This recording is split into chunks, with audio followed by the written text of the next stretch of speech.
Focus करेंगे। बिल्कुल तो मुझे अमिताभ लगता है जी, लॉन्ग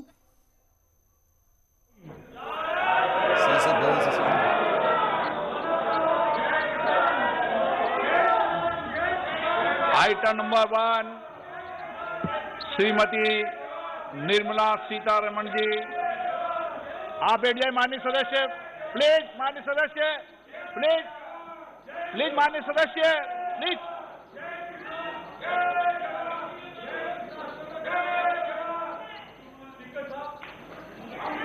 धन्यवाद जी। ऑनरेबल आपको स्पीकर, बोलने का मौका दूंगा बजट के बाद। माननीय वित्त मंत्री जी। Honorable Speaker, I present the budget for the year 2021-2022. As introduction, Honorable Speaker, the preparation of this budget was undertaken in circumstances like never before.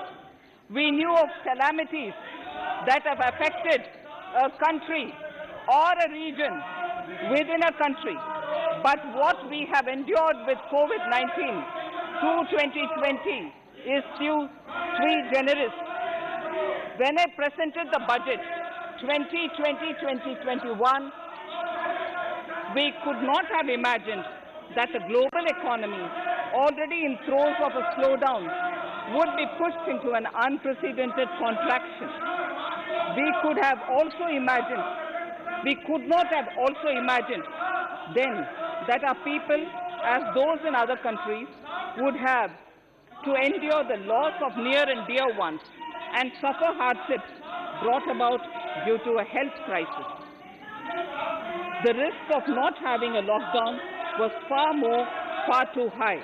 Within 48 hours of declaring a 3-week-long complete lockdown, the Prime Minister announced the Pradhan Mantri Garib Kalyan Yojana, valued at 2.76 lakh crores, that provided free food grain to 800 million people, free cooking gas for 80 million families for months, and cash directly to over 400 million farmers, women, elderly, the poor, and the needy.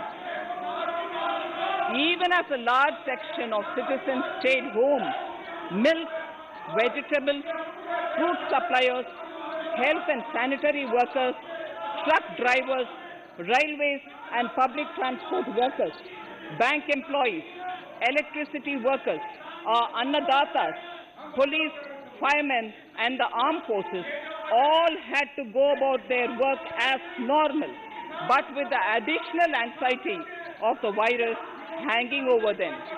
We recognize this, and I think I speak on behalf of everybody in this august House when I express my heartfelt gratitude to these men and women for how they were able to carry out their work and duty to provide for the nation's basics over those crucial months. Speaker, sir, for public good, honorable members of parliament and members of legislative assemblies too offered their salaries. In May 2020, the government announced the Atmanirbhar Bharat package. To sustain the recovery further into the year, we also rolled out 2 more Atmanirbhar packages, 2 and 3. Total financial impact of all the Atmanirbhar Bharat packages, including measures taken by the RBI, was estimated to be about 27.1 lakh crores, which amounts to more than 13% of our GDP. As a government, we kept a watch on the situation and were proactive in our responses. The government, led by the Prime Minister, stretched its resources to deliver for most vulnerable sections of our society, the poorest of the poor, the Dalits, the tribals, the elderly, the migrant workers, and our children. The Pradhan Mantri Garib Kalyan Yojana, the 3 Atmanirbhar packages, and announcements made later were like 5 mini budgets in themselves. The Atmanirbhar packages accelerated our pace of structural reforms, redefinition of MSMEs, commercialization of the mining sector, agriculture and labor reforms, privatization of public sector undertakings, One Nation, One Ration Card, production-linked incentive schemes, are some of the notable reforms carried out during this period. Faceless income tax assessment, DBT, and financial inclusion are the others. Today, India has 2 vaccines available and has begun medically safeguarding not only her own citizens against COVID-19, but also those of 100 or more countries. It is added comfort to know that 2 or more vaccines are also expected soon. Honorable Prime Minister launched the vaccination drive by crediting and thanking our scientists. We are ever grateful for the strength and rigor of their efforts. Having said that, we are all reminded time and again that our fight against COVID-19 continues into 2021. Now, just as it happened after the 2 world wars, there are signs that the political, economic, and strategic relations in the post-COVID world are changing. This moment in history is the dawn of a new era, one in which India is well poised to truly be the land of promise and hope. I borrow the words of Rabindranath Tagore. Faith is the bird that feels the light and sings when the dawn is still dark. Faith is the bird that feels the light and sings when the dawn is still dark. In this spirit, I can't help but recall the joy that we as cricket-loving nation felt after the Team India's recent spectacular success in Australia. It has reminded us of all the qualities that we as a people, particularly our youth, epitomize of having abundant promise and the unsuppressed thirst to perform and to succeed. Today, data shows that India now has one of the lowest death rate of 112 per million population and one of the lowest active cases of about 130 per million. This has laid the foundation to the revival we are seeing now in the economy. This budget will be the first of this new decade. This budget will also be a digital budget, and that has happened with all your support. So far, only 3 times has a budget followed a contraction in the economy. All such contractions earlier were as a result of situations typical to India. This time, the contraction in our economy is due to a global pandemic, just like in several other countries. Having said that, I want to confidently state that our government is fully prepared to support and facilitate the economy's reset. This budget provides every opportunity for our economy to raise and capture the pace that it needs for a sustainable growth. 2021 is the year of many important milestones for our history. I mention a few of these. It is the 75th year of independence, 60 years of Goa's accession to India, 50 years of the 1971 India-Pakistan War. It will be the year of the 8th census of independent India. It will also be India's turn at the BRICS presidency, the year for our Chandrayaan-3 mission, and the Haridwar Mahakumbh.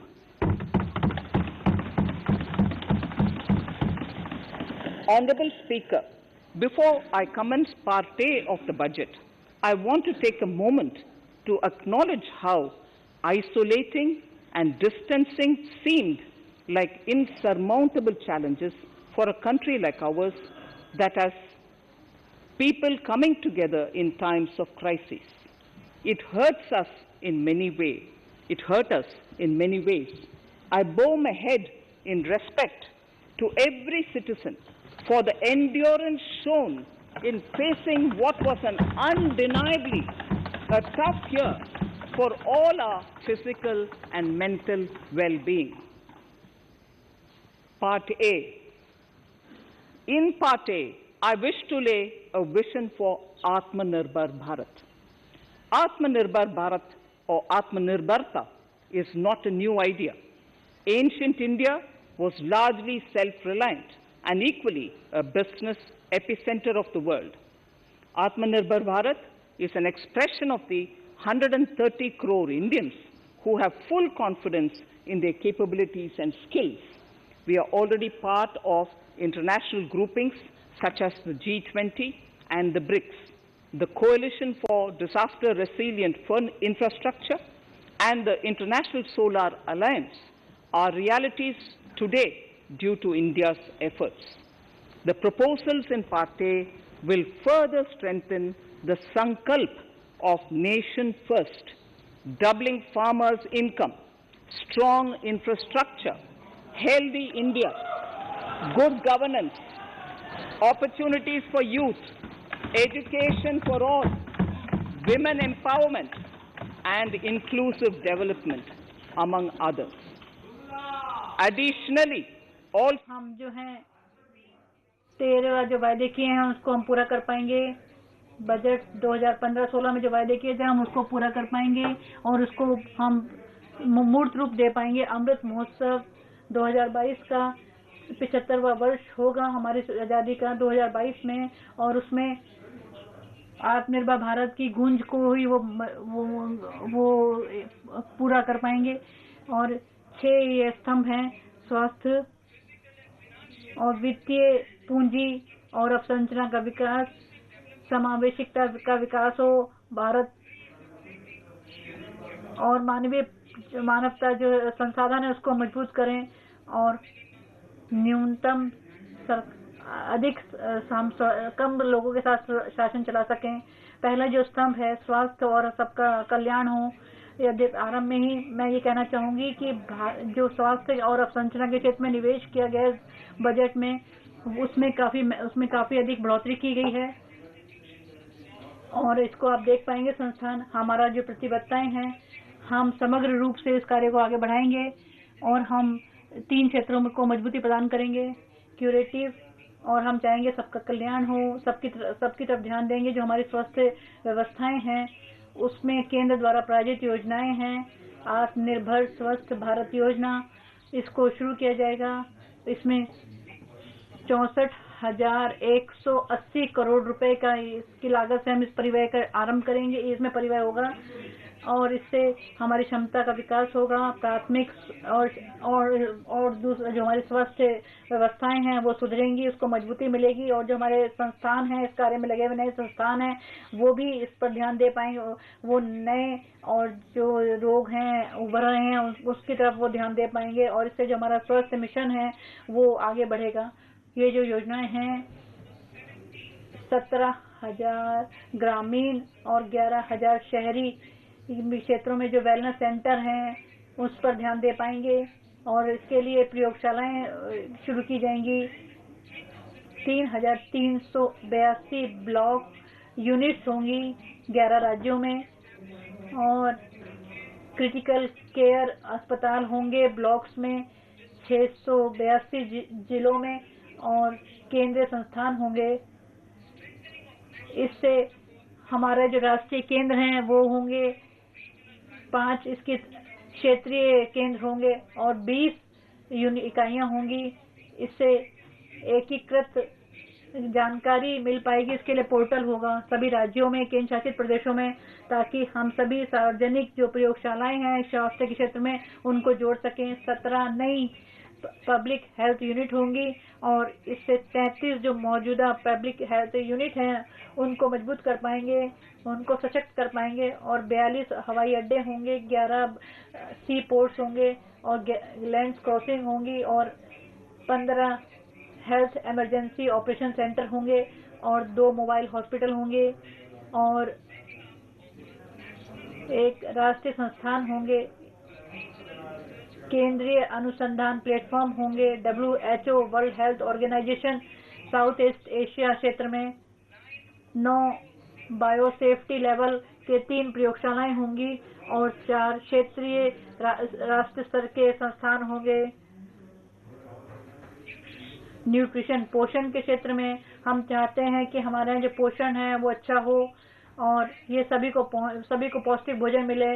इसके लिए हम supplementary nutritional programme चलाएंगे, कार्यक्रम चलाएंगे, पोषण अभियान चलाएंगे और इसके लिए मिशन चलाएंगे, विजन, और इसमें जो हम रणनीति बनाएंगे, तो योजनाएं बनाएंगी ताकि इसका 112 एस्पिरेशनल जो डिस्ट्रिक्ट्स हैं उसमें ये इसको कार्यक्रम को चलाया जाएगा और पानी की आपूर्ति सभी जगह हो।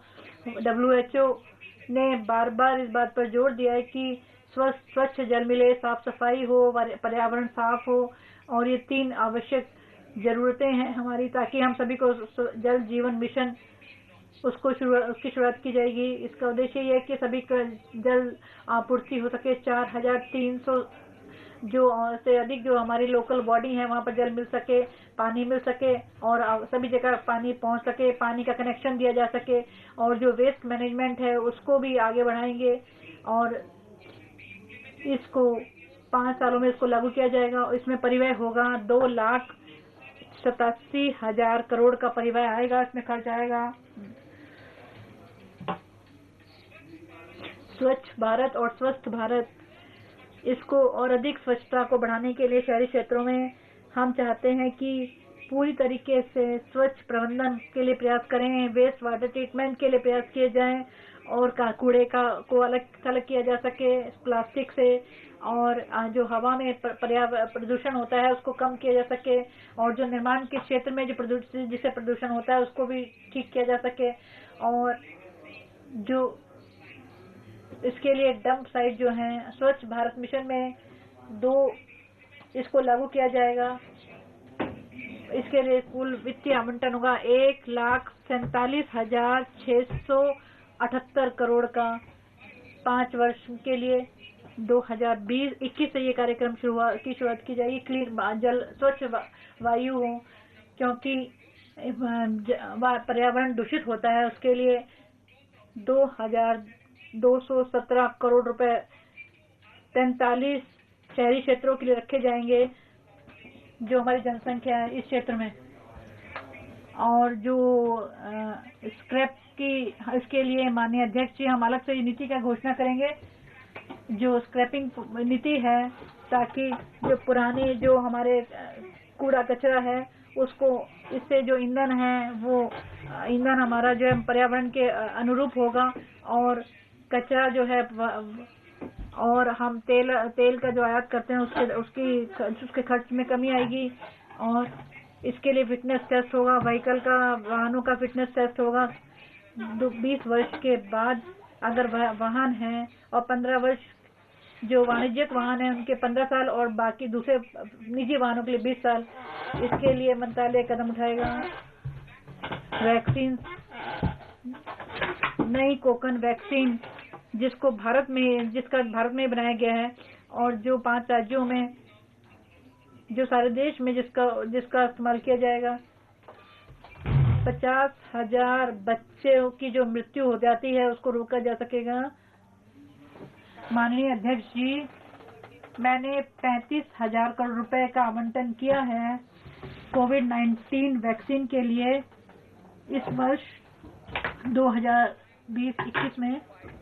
Further funds, मैं यदि आवश्यकता होगी तो और भी निधियां उपलब्ध कराऊंगी। जहां तक बजट परिव्यय का संबंध है, स्वास्थ्य और कल्याण के लिए यह 2,23,846 करोड़ रुपए रखा गया है, और इसके अनुसार यह 2021 में जैसा कि हमने देखा है कि जो भी था केवल 94,452 करोड़ का था, और यह वृद्धि होगी लगभग 127% की, और इसी की जो विवरण है वह अनुबंध 1 और 2 में दिए गए हैं।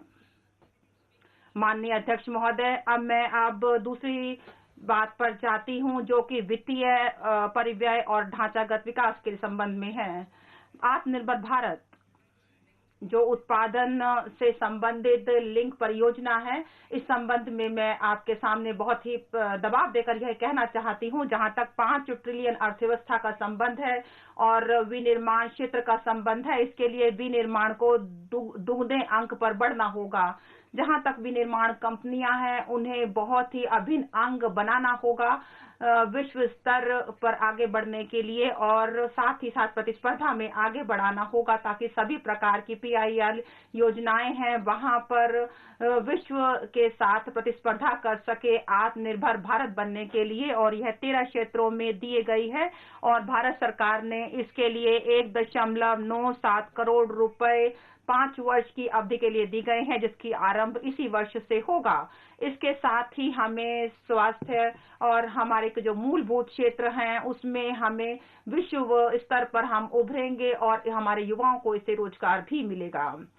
जहां तक कपड़ा का संबंध है, टेक्सटाइल का संबंध है, मैं कहना चाहती हूं कि विश्व स्तर पर हम चाहते हैं कि प्रतिस्पर्धा करें। इसके लिए बहुत ज्यादा निवेश की आवश्यकता है और इसके लिए एक योजना है मेगा निवेश टेक्सटाइल पार्क। यह शुरू किया जाएगा PIL योजना के अतिरिक्त और इसके माध्यम से विश्व स्तर का ढांचागत विकास किया जाएगा और इसमें ऐसी सुविधाएं दी जाएंगी जिससे कि विश्व स्तर के जो चैंपियन हैं वह निवेश में हम उनको बढ़ा सकें। 7 ऐसे पार्कों की स्थापना की जाएगी 3 वर्ष के भीतर। लेकिन जहां तक ढांचागत विकास का संबंध है, राष्ट्रीय ढांचागत पाइपलाइन जिसकी घोषणा मैंने दिसंबर 2019 में की थी, वह अपने आप में एक अलग प्रकार की योजना थी। पूरी जो सरकारी योजना है जो कि भारत सरकार द्वारा की गई है, NIP, इसकी 6,805 परियोजनाओं के साथ शुरू की गई थी। यह परियोजनाएं जो पाइपलाइन है यह 7,400 योजनाओं तक फैली है। लगभग 217 जो परियोजनाएं हैं जो कि 1.10 लाख करोड़ के हैं। कुछ मूलभूत परियोजनाओं के और मंत्रालय के तहत उनको पूरा कर दिया गया है। यह जो हम एक विशेष लक्ष्य लेकर चले हैं और यह सरकार पूरी तरह प्रतिबद्ध है कि वह आगामी वर्षों में से पूरा करेगी और इसमें बहुत ज्यादा हमें निधियां चाहे सरकारी और वित्तीय क्षेत्र से मिलेंगे। इस वर्ष के बजट में मैं प्रस्ताव करती हूं कि मैं कठोर कदम उठाऊंगी। यह 3 तरीके से काम किया जाएगा। पहला काम किया जाएगा कि मैं संस्थागत ढांचागत विकास करूंगी और मैं जो आस्तियां हैं उनका विमुद्रीकरण करूंगी और साथ ही साथ जो खर्च है वह केंद्रीय और राज्य बजट में उसको भी बढ़ाऊंगी।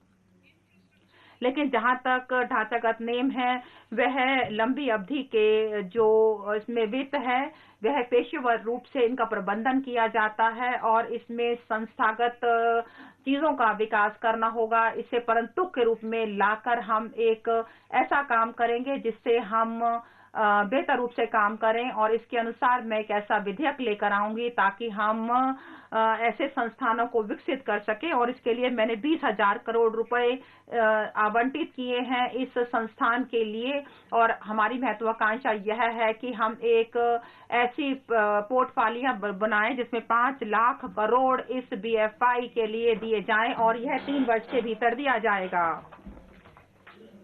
जहां तक चीजों का संबंध है जिसमें कि हम इसमें ध्यान देंगे कि किस प्रकार से हम इसमें आगे करें और इसमें यह सब काम करके हम यह काम करेंगे महोदय। इसके माध्यम से जो ऐसी जो चीजें हैं उनका विकास किया जाएगा और साथ ही साथ हम जो रियल एस्टेट क्षेत्र में है उसको भी हम काफी बढ़ा देंगे। लेकिन जहां तक आस्ति विमुद्रीकरण का संबंध है, इस संबंध में आपको कहना चाहती हूँ कि यह एक बहुत ही महत्वपूर्ण वित्त पोषण विकल्प है एक नई आस्तियों के लिए। मैं एक संभावित ब्राउनफील्ड अवसंरचना आस्तियों की एक राष्ट्रीय मुद्रीकरण पाइपलाइन लॉन्च की जाएगी। एक आस्ति मुद्रीकरण डैशबोर्ड की प्रगति को ट्रैक करने के लिए और निवेशकों को देखने की सुविधा प्रदान करने के लिए सृजित किया जाएगा। मुद्रीकरण की दिशा में कुछ महत्वपूर्ण उपाय निम्नलिखित हैं। नंबर 1, भारतीय राष्ट्रीय राजमार्ग प्राधिकरण और PGCIL में से प्रत्येक ने एक INVIT प्रायोजित की है जो अंतर्राष्ट्रीय तथा घरेलू संस्थागत निवेशकों को आकर्षित करेगी। 5,000 करोड़ रुपए के अनुमानित उद्यम मूल्य के साथ प्रचलित हो रही 5 सड़कें NHAI-INVIT को अंतरित की जाएगी। इसी तरह 7,000 करोड़ रुपए की ट्रांसमिशन आस्तियां PGCIL-INVIT के लिए अंतरित की जाएंगी।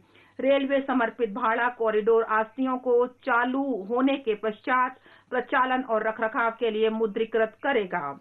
विमानपत्तनों का आगामी लॉट प्रचालनों और प्रबंधन रियायत के लिए मुद्रीकृत किया जाएगा। अन्य प्रमुख अवसंरचना आस्तियां जो मुद्रीकरण कार्यक्रम के अंतर्गत रोल आउट की जाएंगी वे हैं NHAI प्रचालनात्मक टोल रोड, PGCIL की ट्रांसमिशन आस्तियां, गेल, IOCL तथा HPCL का तेल और गैस पाइपलाइनें, टीयर 2 और टीयर 3 शहरों में AAI विमानपत्तन, अन्य रेलवे अवसंरचना आस्तियां, केंद्रीय वेयर हाउसिंग निगम जैसे लोक उद्यम वेयर हाउसिंग आस्तियां तथा नेफेड इत्यादि और खेल स्टेडियम। पूंजीगत बजट में तीव्र वृद्धि। बजट अनुमान 2020-21 में हमने पूंजीगत व्यय के लिए 4.12 लाख करोड़ रुपए प्रदान किए थे। हमारा यह प्रयास था कि संसाधनों की कमी के बावजूद हमें पूंजी पर अपेक्षाकृत अधिक व्यय करना चाहिए और हम वर्ष के अंत तक लगभग 4.39 लाख करोड़ रुपए खर्च करने की उम्मीद रखते हैं।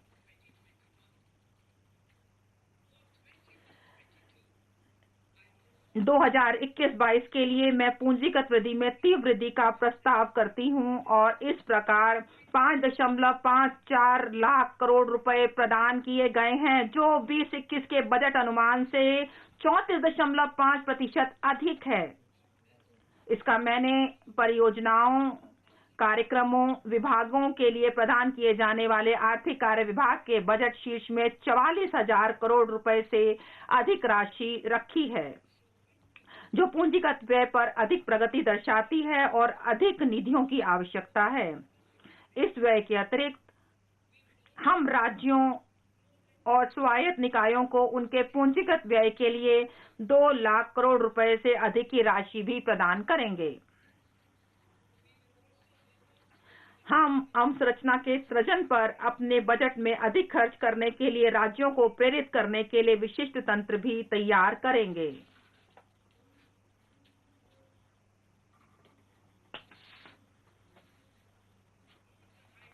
सड़क और राजमार्ग अवसंरचना। 3.3 लाख करोड़ रुपए की लागत से 13,000 किलोमीटर से अधिक लंबाई के सड़कों का भारतमाला परियोजना के अंतर्गत 5.35 लाख करोड़ रुपए का ठेका पहले ही दे दिया गया है, जिसका 3,800 किलोमीटर भाग निर्मित हो गया है। वर्ष 2022 तक हम दूसरे 8,500 किलोमीटर का ठेका देंगे और राष्ट्रीय राजमार्ग गलियारों के 11,000 किलोमीटर को पूर्ण करेंगे। सड़क अवसंरचना को और बढ़ाने के लिए और अधिक आर्थिक कॉरिडोर की भी योजना बनाई जा रही है। कुछ इस प्रकार है। 1.03 लाख करोड़ रुपए के निवेश से तमिलनाडु राज्य में 3500 किलोमीटर के राष्ट्रीय राजमार्ग निर्माण करेंगे। इनमें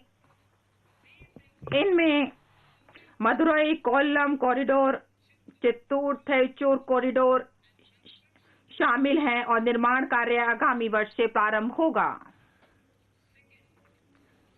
केरल में मुंबई कन्याकुमारी कॉरिडोर के 600 किलोमीटर सेक्शन सहित 65,000 करोड़ रुपए के निवेश से केरल राज्य में 1100 किलोमीटर राष्ट्रीय राजमार्ग का निर्माण कार्य है और इसमें मौजूदा सड़क कोलकाता सिलीगुड़ी के उन्नयन सहित 25,000 किलोमीटर की लागत का राजकीय निर्माण कार्य भी इसमें शामिल है। और इसके साथ जो पश्चिम बंगाल, मैं कहती हूँ पश्चिम बंगाल, कोलकाता सिलीगुड़ी के उन्नयन सहित 25,000 करोड़ की लागत से पश्चिम बंगाल राज्य में 675 किलोमीटर राजमार्ग का निर्माण कार्य है।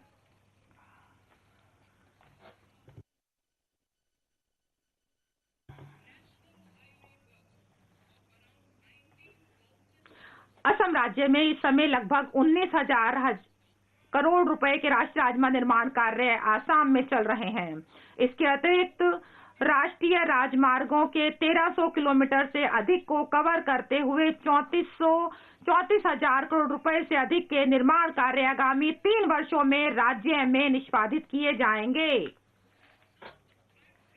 कुछ फ्लैगशिप कॉरिडोर और अन्य महत्वपूर्ण परियोजनाएं जिनमें 2021-22 में पर्याप्त कार्यकलाप दिखाई देंगे, अनुबंध 2 में दी गई हैं। मेरे भाषण के मैं सड़क परिवहन और राजमार्ग मंत्रालय के 1,18,101 करोड़ रुपए का बढ़ा हुआ 1,18,101 करोड़ रुपए का बढ़ा हुआ परिव्यय भी प्रदान कर रही हूं, जिसमें से पूंजी के लिए 1,08,230 करोड़ रुपए हैं, जो अब तक का सर्वाधिक है।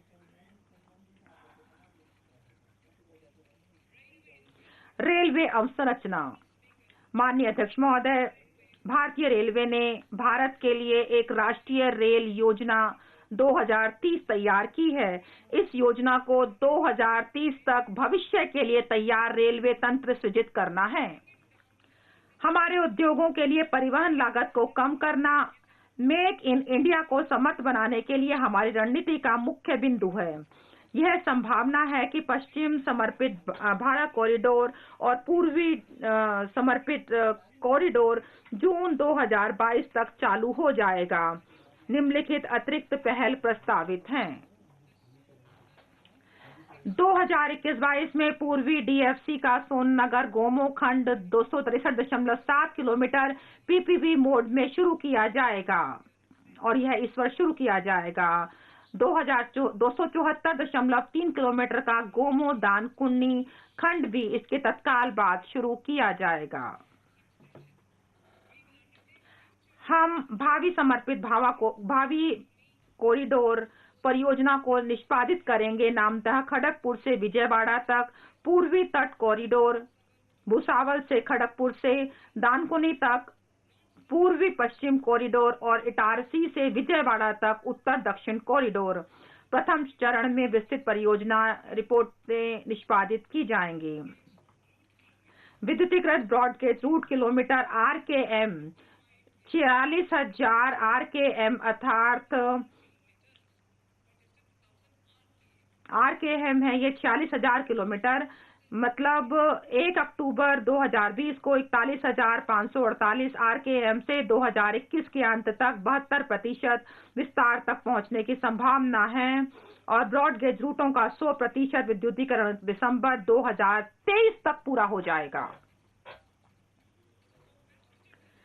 यात्रियों की सुविधा के लिए और सुरक्षा के लिए निम्नलिखित उपाय प्रस्तावित हैं। हम यात्रियों के लिए एक बेहतर यात्रा अनुभव प्रदान करने के लिए पर्यटक रूटों पर सौंदर्यपरक रूप से डिजाइन किए गए विस्टाडोम LHV कोच आरंभ करेंगे। गत कुछ वर्षों में किए गए सुरक्षा उपायों के परिणाम प्राप्त हुए हैं। इस प्रयास को और सुदृढ़ करने के लिए भारतीय रेलवे के उच्च घनत्व नेटवर्क और उच्च उपयोग किए गए नेटवर्क रूटों को देसी रूप से विकसित स्वचालित ट्रेन संरक्षण प्रणाली प्रदान की जाएगी, जो मानवीय त्रुटि के कारण ट्रेन टकराने से समाप्त हो जाएगी। मैं रेलवे के लिए 1,10,000 और 55 करोड़ रुपए की एक रिकॉर्ड राशि प्रदान कर रही हूं, जिसमें से 1,07,100 करोड़ रुपए पूंजीगत व्यय के लिए हैं। शहरी अवसंरचना। हम मेट्रो रेल नेटवर्क के विस्तार और सिटी सेवा बस सेवा की वृद्धि के माध्यम से सार्वजनिक परिवहन के हिस्से को बढ़ाने के लिए कार्य करेंगे। सार्वजनिक बस परिवहन सेवाओं की वृद्धि के समर्थन के लिए 18,000 करोड़ रुपए की लागत पर एक नई योजना लॉन्च करेंगे। यह योजना 20 यह योजना 20,000 से अधिक बसों के लिए वित्त अधिग्रहण, प्रचालन और रखरखाव के लिए निजी क्षेत्र के प्लेयरों को सक्षम बनाने के लिए नव प्रवर्तनकारी पीपीपी मॉडलों की तैनाती को सुकर बनाएगी। यह योजना ऑटोमोबाइल सेक्टर को संवर्धित करेगी, आर्थिक समृद्धि में तेजी लाएगी, हमारे युवाओं के लिए रोजगार अवसर सृजित करेगी और शहरी निवासियों के आवागमन की सुविधा को बढ़ाएगी। कुल 702 किलोमीटर परंपरागत मेट्रो प्रचालन में है और 1016 किलोमीटर मेट्रो और आरआरटीएस 27 शहरों में निर्माणाधीन है। 2 नई प्रौद्योगिकियां अर्थात मेट्रोलाइट और मेट्रोनियो समान अनुभव सुविधा के साथ अपेक्षाकृत कम लागत पर मेट्रो रेल तंत्र प्रदान करने के लिए तथा टीयर 2 शहरों में सुरक्षा तथा टीयर 1 शहरों के परिधि क्षेत्रों में तैनात की जाएगी।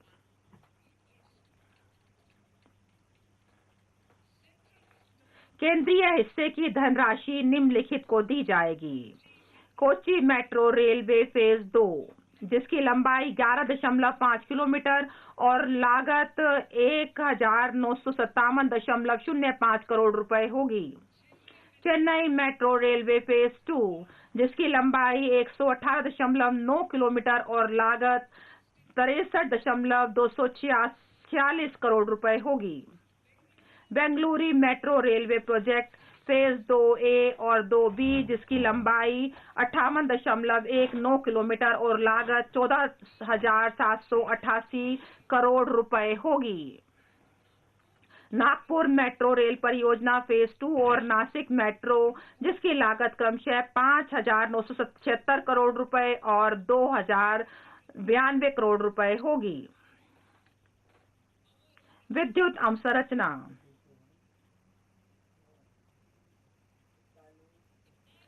पिछले 6 वर्षों में विद्युत क्षेत्रों में कई सुधार और उपलब्धियां देखने में आई हैं। हमने स्थापित क्षमता में 139 गीगावाट्स का इजाफा किया है और 2.8 करोड़ अतिरिक्त घरों में कनेक्शन दिए हैं और 1.41 लाख सर्किट किलोमीटर की अतिरिक्त ट्रांसमिशन लाइंस बढ़ाई हैं। देश भर में संवितरण कंपनियों का अपना एक अधिकार रहा है, चाहे वह सरकारी कंपनी हो या निजी कंपनी। अब हमें प्रतिस्पर्धा को बढ़ाने की जरूरत है जिससे कि उपभोक्ताओं को विकल्प मिल सके। एक ऐसा फ्रेमवर्क तैयार किया जाएगा जिससे उपभोक्ता एक से अधिक संवितरण कंपनियों में से अपना चुनाव करने का विकल्प रख सकेंगे। मैं इसको पुनः पढ़ना चाहती हूँ। एक ऐसा फ्रेमवर्क तैयार किया जाएगा जिससे उपभोक्ता एक से अधिक संवितरण कंपनियों में से अपना चुनाव करने का विकल्प रख सकेंगे। इन संवितरण कंपनियों की व्यवहार्यता के प्रति बहुत बड़ी चिंता है। आने वाले 5 वर्षों में 3,05,984 करोड़ रुपए के परिव्यय से एक परिष्कृत एवं सुधार आधारित तथा परिणाम संबंध विद्युत वितरण योजना 5 वर्ष में शुरू की जाएगी। इस योजना से डिस्कॉम्स को बुनियादी संरचनाओं को तैयार करने में सहायता मिल सकेगी जिसमें प्रीपेड स्मार्ट मीटरिंग सिस्टम्स का उन्नयन आदि आते हैं जो कि वित्तीय सुधार से जुड़े हुए हैं। प्रधानमंत्री जी ने नवंबर 2020 में तीसरे री इन्वेस्टमेंट कॉन्फ्रेंस में बोलते समय एक वृहद राष्ट्रीय हाइड्रोजन एनर्जी मिशन को तैयार करने की योजना की घोषणा की थी। अब 2021-22 में एक हाइड्रोजन एनर्जी मिशन शुरू करने का प्रस्ताव किया गया है जिसके तहत ग्रीन पावर स्रोतों से हाइड्रोजन को पैदा किया जा सकेगा। पोत नौवहन जलमार्ग बड़े बड़े पत्तन जो कि अपने संचालन सेवाओं को खुद देखते हैं अब एक ऐसे मॉडल के रूप में सामने आएंगे जिसका प्रबंधन इसके निजी भागीदार द्वारा किया जाता होगा। इस उद्देश्य के लिए वित्तीय वर्ष 2021-22 में सरकारी व निजी भागीदारी पीपी के तहत प्रमुख पत्तनों के द्वारा 7 परियोजनाएं प्रस्तावित की जाएंगी जिनके तहत 21-22 में, और इसके तहत 2000 करोड़ रुपए से अधिक होगी।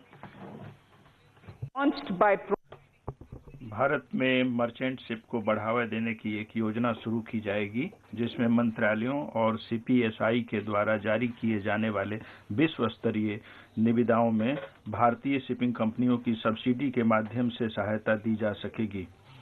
इसके लिए आने वाले 5 वर्षों में 1624 करोड़ रुपए की राशि उपलब्ध कराई जाएगी। इस प्रकार के प्रयास से ग्लोबल शिपिंग में भारतीय कंपनियों की हिस्सेदारी के बढ़ने के अलावा इंडियन सीफेयररों के लिए प्रशिक्षण और रोजगार के बेहतर अवसर सुलभ हो सकेंगे। भारत ने एक रिसाइकलिंग ऑफ शिप एक्ट 2019 अधिनियमित किया है और हांगकांग इंटरनेशनल कन्वेंशन तक अपनी पहुंच कायम की है। गुजरात के अलंग में स्थित लगभग 90 सी रिसाइकलिंग यार्ड्स को पहले ही HKC अनुपालन सर्टिफिकेट प्राप्त हो गया है। यूरोप और जापान से और अधिक जहाजों को भारत में लाने के लिए प्रयास किए जाएंगे। रिसाइकलिंग कैपेसिटी, जो कि लगभग 4.5 million light displacement tonne LDT है, को 2024 तक 2 गुना कर दिया जाएगा। इसके लिए हमारे युवाओं के लिए 1.5 लाख अधिक नौकरियों के पैदा होने का अनुमान है। पेट्रोलियम और प्राकृतिक गैस। हमारी सरकार ने कोविड-19 लॉकडाउन की अवधि में भी देश भर में ईंधन की आपूर्ति बनाए रखी है। लोगों के जीवन में इस क्षेत्र के अत्यंत महत्वपूर्ण स्थिति को देखते हुए निम्नलिखित प्रमुख कदमों की घोषणा की जा रही है। पहला, उज्ज्वला स्कीम, जिसका लाभ 8 करोड़ परिवारों को हुआ है, का इस हद तक विस्तार किया जाएगा कि इसमें 1 करोड़ और लाभार्थी शामिल किए जा सकें। हम अगले 3 वर्षों में 100 और अधिक जिलों को सिटी गैस डिस्ट्रीब्यूशन नेटवर्क से जोड़ देंगे। जम्मू व कश्मीर संघ राज्य क्षेत्र में एक गैस पाइपलाइन परियोजना शुरू की जाएगी। एक स्वतंत्र गैस ट्रांसपोर्ट सिस्टम ऑपरेटर का गठन किया जाएगा, जिससे बिना किसी भेदभाव के खुली पहुंच के आधार पर सभी प्राकृतिक गैस पाइपलाइनों की कॉमन कैरियर कैपेसिटी की बुकिंग में सुविधा प्रदान की जा सकेगी और समन्वय स्थापित किया जा सकेगा। वित्तीय पूंजी। हम SEBI act 1992, depositories act 1996, securities contract regulation act 1956 और गवर्नमेंट सिक्योरिटीज एक्ट 2007 के प्रावधानों को समेकित करके एक युक्ति संगत एकल सिक्योरिटीज मार्केट्स कोड तैयार कर सके, ऐसा मेरा प्रस्ताव है। सरकार GIFT IFSC में एक विश्व स्तरीय या फिनटेक हब विकसित करने के लिए अपना समर्थन देने को तैयार है। इस दबाव के वक्त में कॉरपोरेट बॉन्ड मार्केट में भागीदारों के बीच विश्वास पैदा करने के लिए और सामान्यतः सेकेंडरी मार्केट लिक्विडिटी को बढ़ाने के लिए एक अस्थायी संस्थागत फ्रेमवर्क तैयार किए जाने का प्रस्ताव है। इस प्रस्तावित निकाय के द्वारा दबायुक्त और सामान्य समय अर्थात दोनों ही स्थितियों में निवेश परक ग्रेड की ऋण सिक्योरिटीज की खरीद की जा सकेगी और इससे बॉन्ड मार्केट के विकास में मदद मिलेगी। इस उद्देश्य के लिए 2018-19 के बजट में सरकार ने देश में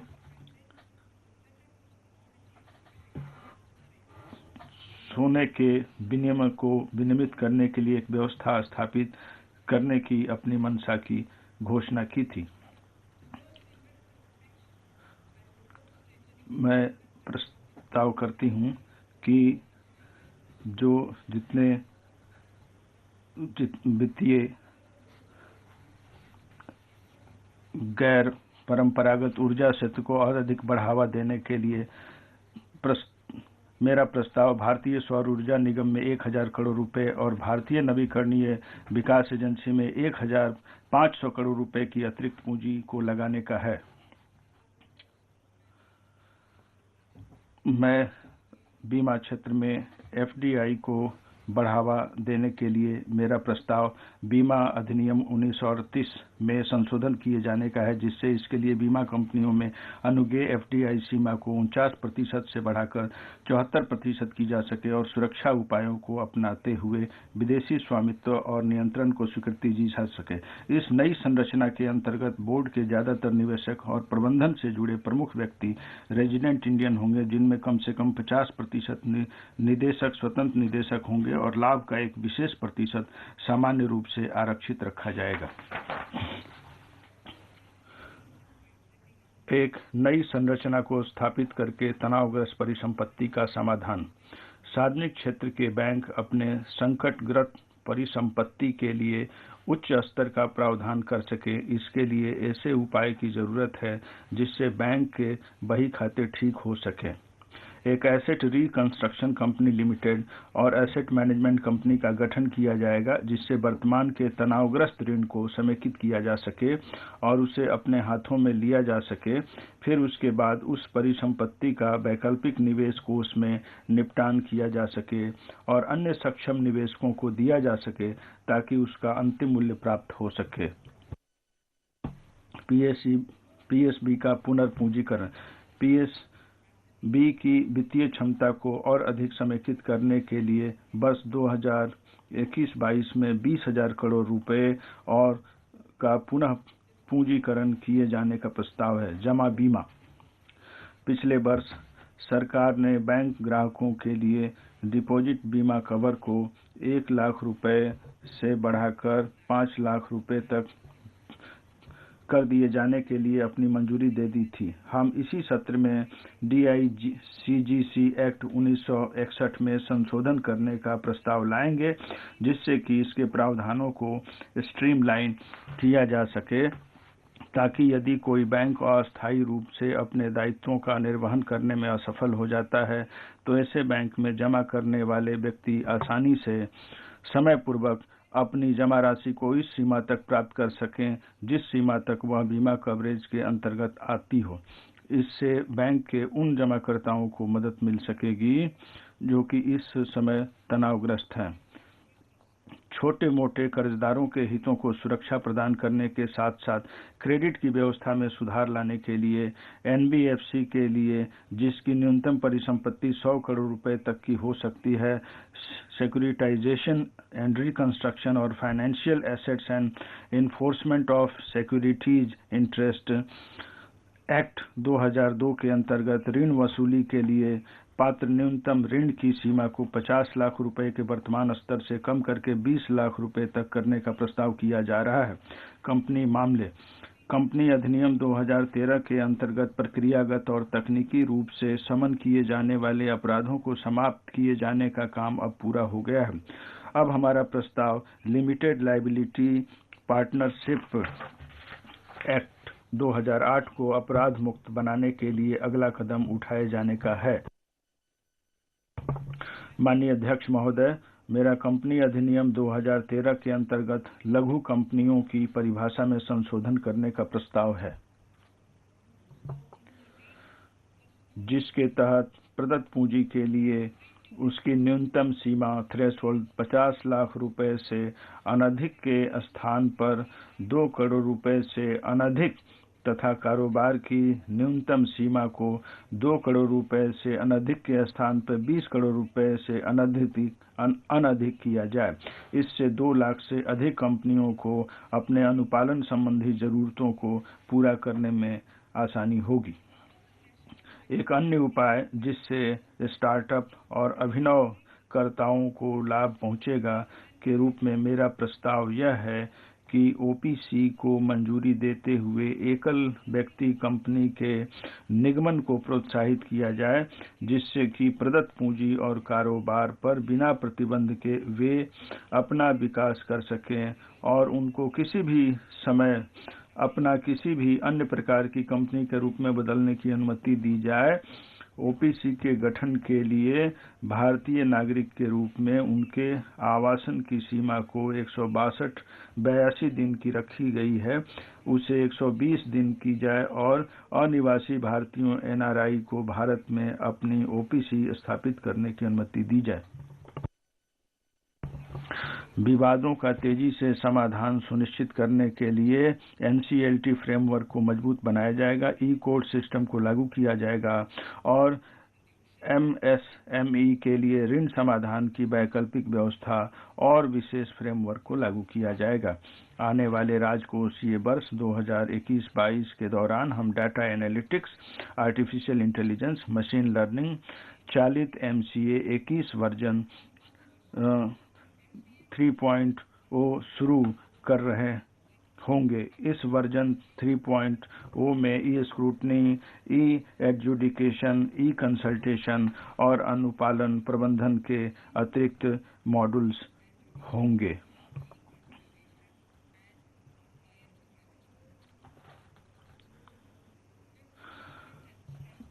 विनिवेश और रणनीतिक विक्रय। कोविड-19 के बावजूद हम रणनीतिक विनिवेश की दिशा में कार्य कर रहे हैं। बीपीसीएल, एयर इंडिया, शिपिंग कॉरपोरेशन ऑफ इंडिया, कंटेनर कॉरपोरेशन ऑफ इंडिया, आईडीबीआई बैंक, बीईएमएल, पवन हंस, नीलाचल इस्पात लिमिटेड के साथ होने वाले कई लेन देन 2021-22 में पूरे हो जाएंगे। वर्ष 2021-22 में हम आईडीबीआई बैंक के अलावा 2 सार्वजनिक क्षेत्रीय बैंकों और एक सामान्य बीमा कंपनी का भी निजीकरण करने का प्रस्ताव रखते हैं। इसके लिए वैधानिक संशोधनों की जरूरत पड़ेगी और इसी सत्र में ही हम इन संशोधनों को लाने का हमारा विचार है। 2021-22 में हम LIC का IPO भी लाएंगे, जिसके लिए मैं इसी सत्र में अपेक्षित संशोधन ला रही हूं। आत्मनिर्भर पैकेज के अंतर्गत हमने घोषणा की थी कि हम सार्वजनिक क्षेत्र के उपक्रमों में रणनीतिक निवेश की एक नीति लाने वाले हैं। सदन को सूचित करते हुए मुझे हर्ष हो रहा है कि सरकार ने उक्त नीति को अनुमोदित कर दिया है। इस नीति में सभी गैर सामरिक और सामरिक क्षेत्रों में विनिवेश का एक सुस्पष्ट मार्गदर्शन दिया गया है। हमने अपने पास ऐसे 4 क्षेत्रों को ही रखा है जो सामरिक दृष्टि से महत्वपूर्ण हैं, जिसमें न्यूनतम CPSE को बनाए रखा जाएगा और बाकी का निजीकरण कर दिया जाएगा। बाकी क्षेत्रों में सभी CPSI का निजीकरण किया जाएगा। इस नीति की मुख्य बातें अनुबंध 3 में उल्लिखित कर दी गई हैं। विनिवेश की नीति में तेजी लाने के लिए मेरा NITI से कहना है कि यह केंद्रीय सार्वजनिक क्षेत्र की उन कंपनियों को अगली सूची तैयार करे जिसमें रणनीतिक रूप से विनिवेश किया जाना है। इसी तरह राज्यों को भी अपने निजी क्षेत्र की कंपनियों में विनिवेश करने के लिए प्रोत्साहित करने के लिए हम राज्यों के लिए केंद्रीय कोष से एक प्रोत्साहन परक पैकेज लाने वाले हैं। बेकार पड़ी संपत्तियों का आत्मनिर्भर भारत के निर्माण में कोई योगदान नहीं होने वाला है। ये नॉन कॉर्पोरेट संपत्तियों में ज्यादातर वे अतिरिक्त भूमि आती हैं जो कि सरकार के मंत्रालयों, विभागों तथा सार्वजनिक क्षेत्र के उपक्रमों के पास पड़ी हैं। इन जमीनों का मुद्रीकरण या तो सीधे उनकी बिक्री करके या रियायत देकर या इसी प्रकार के अन्य साधनों से किया जा सकता है। इसके लिए विशेष योग्यता की जरूरत है और इस उद्देश्य के लिए मेरा प्रस्ताव है कि किसी ऐसी कंपनी के रूप में विशेष प्रयोजनीय साधन का प्रयोग किया जाए जो कि इस कार्य को पूरा कर सकें। बीमार पड़ी या घाटे में चलने वाली CPSE को समय से बंद करने के लिए हम एक ऐसे संशोधित तंत्र को लागू करने वाले हैं जिससे इन इकाइयों को बंद किया जा सकेगा। हमने विनिवेश में 2021-22 में 1,75,000 करोड़ रुपए की प्राप्तियों का अनुमान लगाया है।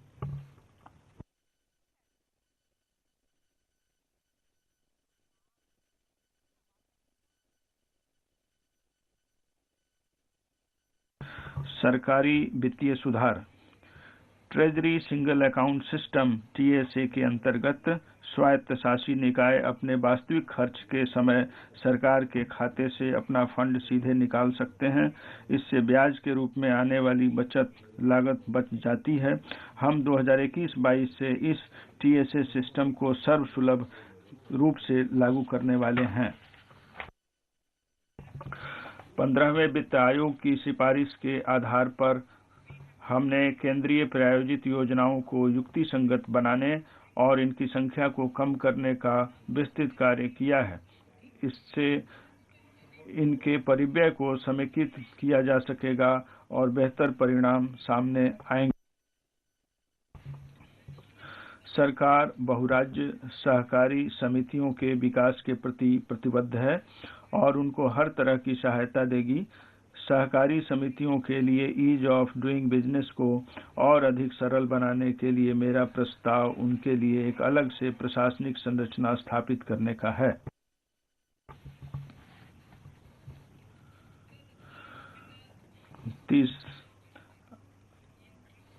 आकांक्षी भारत का समग्र विकास। माननीय अध्यक्ष महोदय, इस स्तंभ के नीचे हम कृषि और इससे संबंधित क्षेत्रों, कृषक कल्याण और ग्रामीण भारत, प्रवासी श्रमिकों और मजदूरों और वित्तीय समावेशन को कवर करने वाले हैं। कृषि सरकार किसानों को कल्याण के प्रति कटिबद्ध है। MSP की व्यवस्था में मूलभूत परिवर्तन किया गया है जिससे यह सुनिश्चित हो सके कि सभी प्रकार की जिंसों के मामले में उत्पादन लागत का 1.5 गुना कीमत मिल सके।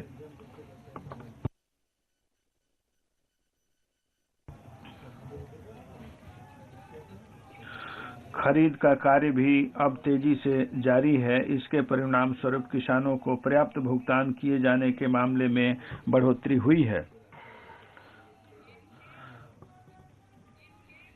गेहूं के मामले में 2013-14 में किसानों को कुल 33,874 करोड़ रुपए का भुगतान किया गया था। माननीय अध्यक्ष महोदय, जो आंकड़े मैंने दी है वो सभी माननीय सदस्यों के लिए महत्वपूर्ण है। गेहूं के मामले में 2013-14 में किसानों को कुल 33,874 करोड़ रुपए का भुगतान किया गया था।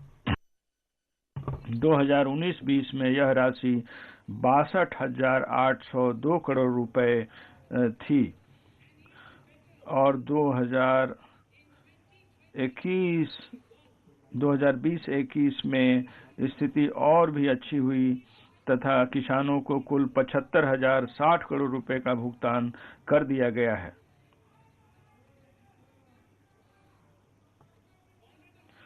माननीय अध्यक्ष महोदय, एक और महत्वपूर्ण बात, गेहूं उत्पादन करने वाले उन किसानों की संख्या जिनको इनका लाभ मिला है 19-20 में के वो 43.36 लाख तक पहुंच गई है, जो 1920 में 35.57 लाख थी।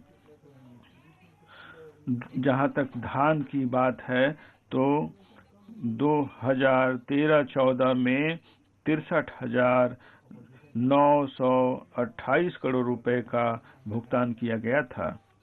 2019-20 में यह राशि बढ़कर 1,41,930 करोड़ रुपए हो गई थी। यहाँ तक कि 2020-21 में स्थिति और भी बेहतर हुई और इस अवधि में यह 2020-21 में यह स्थिति और भी बेहतर हुई और इस अवधि में ये खरीद जारी है, इसलिए मैं अंतिम आंकड़े नहीं दे सकती हूँ। इस अवधि में यह राशि बढ़कर 1,72,752 करोड़ रुपए हो जाने का अनुमान है। इसका लाभ प्राप्त करने वाले किसानों की संख्या जो 2019-20 में 1.24 करोड़ थी, वह बढ़कर 2020-21 में 1.54 करोड़ हो गई है। इसी तरह दालों के मामले में माननीय अध्यक्ष महोदय 2013-14 में 236 करोड़ रुपए का भुगतान किया गया था। यह राशि बढ़कर 2019-20 में 8,285 करोड़ रुपए हो गई थी और अब 2020-21 में यह राशि 10,530 करोड़ रुपए तक पहुंच गई है, जो कि 2013-14 की तुलना में 40 गुना अधिक है।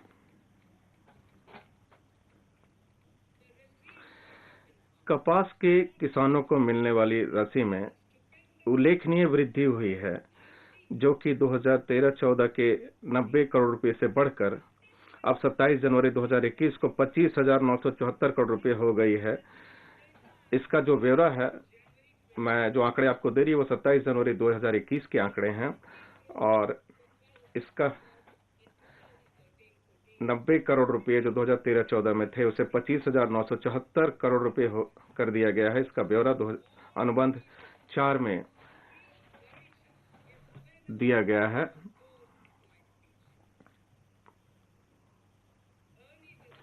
इस वर्ष के शुरू में ही माननीय प्रधानमंत्री जी ने एक स्वामित्व स्कीम शुरू की है। इस योजना के अंतर्गत गांवों में संपत्तियों के मालिकों को अधिकार के दस्तावेज दिए जा रहे हैं। अब तक 1,241 गांवों के लगभग 1,80,000 संपत्ति मालिकों को कार्ड दिए गए हैं। अब मेरा प्रस्ताव वित्तीय वर्ष 2021-22 में इस योजना को सभी राज्यों संघ राज्य क्षेत्रों में लागू करने का है।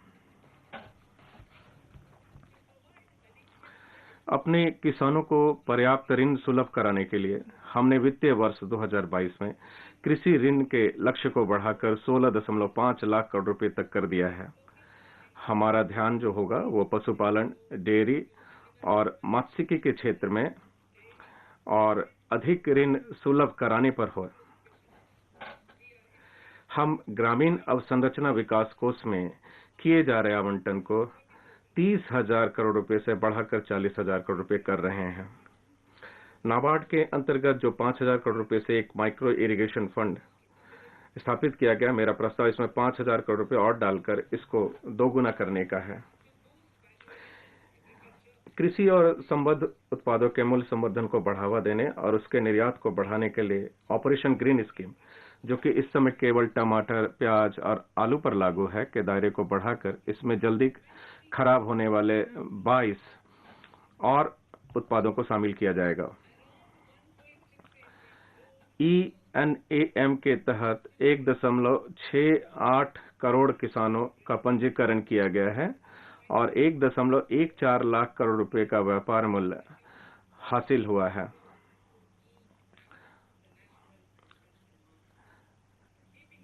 ENAM जो है से कृषि बाजार में जो पारदर्शिता और प्रतिस्पर्धा दिखने में आई है, उसको ध्यान में रखते हुए 1,000 और मंडियों को ENAM के अंतर्गत लाया जाएगा। माननीय अध्यक्ष महोदय, इसके साथ APMC कृषि अवसंरचना कोष की सुविधा प्रदान की जाएगी, जिससे वे अपनी बुनियादी सुविधाओं में वृद्धि कर सकेंगे।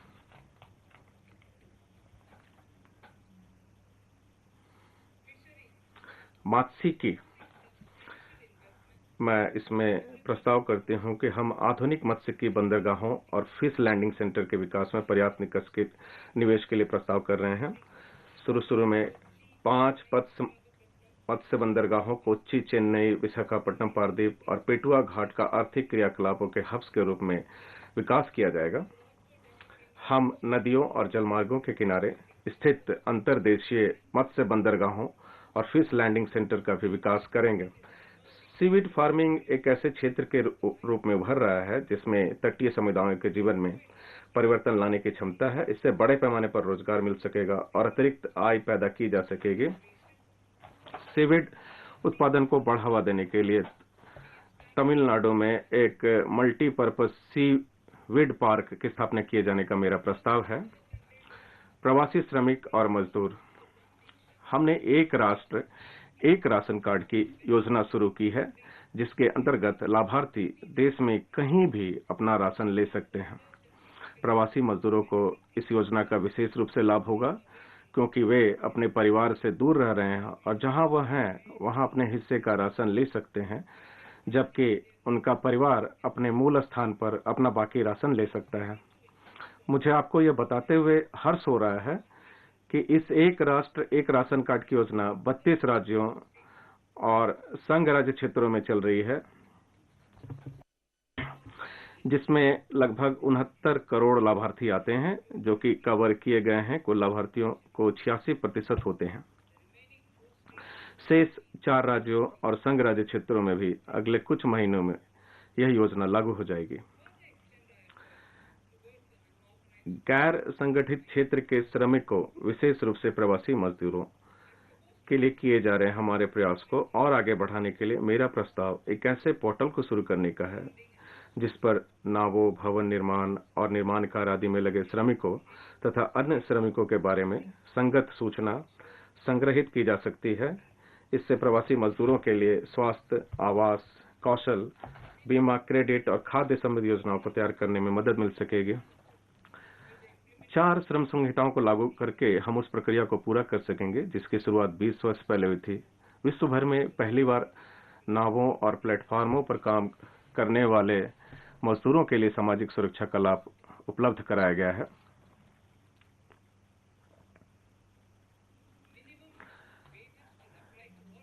सभी श्रेणी के मजदूरों के लिए न्यूनतम मजदूरी की व्यवस्था लागू होगी और उनको कर्मचारी राज्य बीमा निगम के अंतर्गत लाया जाएगा। महिलाओं को सभी श्रेणी में काम करने की इजाजत होगी और वे नाइट शिफ्ट में भी काम कर सकेंगी तथा उनको पर्याप्त सुरक्षा भी प्रदान की जाएगी। इसी समय नियोजकों पर पड़ने वाले अनुपालन भार को भी कम किया जाएगा और उनको सिंगल रजिस्ट्रेशन और लाइसेंसिंग का लाभ दिया जाएगा और वे अपना रिटर्न ऑनलाइन भर सकेंगे।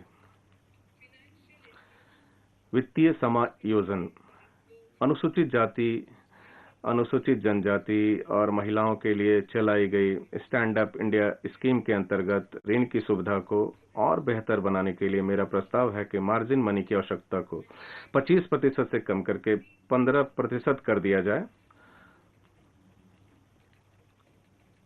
और इसमें कृषि से संबंधित क्रियाकलापों के लिए भी दिए जाने वाले ऋण को शामिल किया जाए। हमने एमएसएमई क्षेत्र को सहारा देने के लिए कई कदम उठाए हैं। इस बजट में भी हमने इस क्षेत्र के लिए 15,700 करोड़ रुपए की व्यवस्था की है, जो कि इस वर्ष के बजट अनुमान का भी 2 गुना है। माननीय अध्यक्ष महोदय, अब मैं चौथे स्तंभ पर आती हूं, मानव पूंजी का पुनः शक्तिवर्धन। हाल ही में घोषित राष्ट्रीय शिक्षा नीति एनईपी का अच्छा स्वागत हुआ है। विद्यालयी शिक्षा, 15,000 से अधिक विद्यालयों में गुणवत्ता की दृष्टि से सुधार किया जाएगा ताकि वहां राष्ट्रीय शिक्षा नीति के सभी घटकों का अनुपालन हो सके। वे अपने अपने क्षेत्र में एक उदाहरण परक विद्यालय के रूप में उभर कर आएंगे और अन्य विद्यालयों को भी सहारा देंगे तथा मार्गदर्शन करेंगे ताकि इस नीति के आदर्श को प्राप्त किया जा सके। गैर सरकारी संगठनों, निजी स्कूलों, राज्यों के साथ भागीदारी में 100 नए सैनिक स्कूल स्थापित किए जाएंगे। उच्चतर शिक्षा, बजट 2019-20 में मैंने भारतीय उच्चतर शिक्षा आयोग गठित करने के बारे में उल्लेख किया था। हम उसे क्रियान्वित करने के लिए इस वर्ष विधान पेश करेंगे। यह एक छत्रक निकाय होगा जिसमें निर्धारण, प्रत्यायन, विनियमन और फंडिंग के लिए 4 अलग-अलग घटक होंगे। हमारे अधिकतर शहरों में विभिन्न प्रकार के अनुसंधान संस्थान, विश्वविद्यालय और कॉलेज होते हैं जिनको भारत सरकार से सहायता प्राप्त होती है। उदाहरण के तौर पर हैदराबाद में ऐसे लगभग 40 प्रमुख संस्थान हैं। ऐसे 9 शहरों में हम औपचारिक रूप से छत्रक संरचनाओं की स्थापना करेंगे जिससे इन संस्थानों के बीच बेहतर समन्वय हो सके और साथ ही साथ इनकी आंतरिक स्वायत्तता भी बरकरार रखी जा सके। इस उद्देश्य के लिए एक ग्लू ग्रांट अलग से रखा जाएगा। लद्दाख में उच्चतर शिक्षा की व्यवस्था करने के लिए लेह में एक केंद्रीय विश्वविद्यालय की स्थापना करने का हमारा प्रस्ताव है।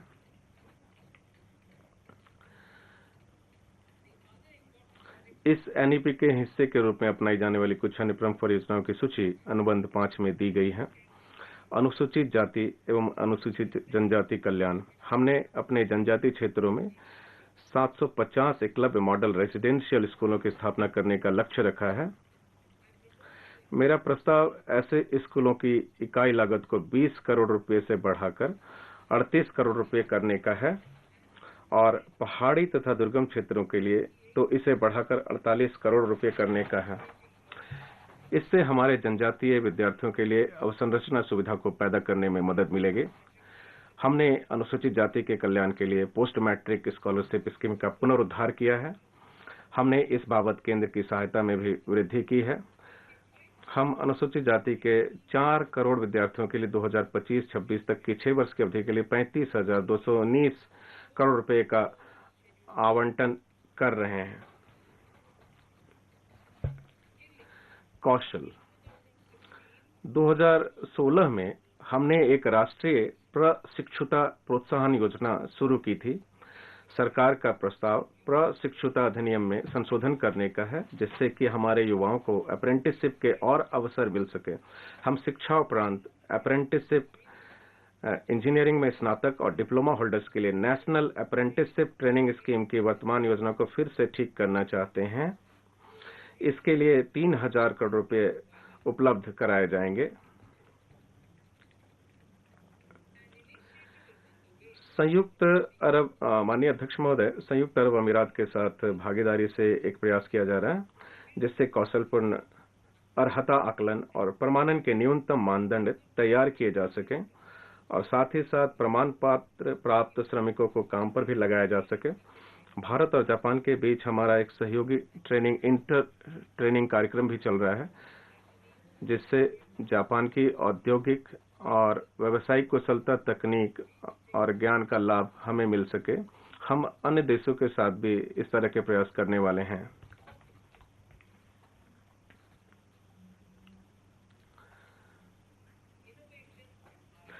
अभिनव एवं अनुसंधान तथा विकास।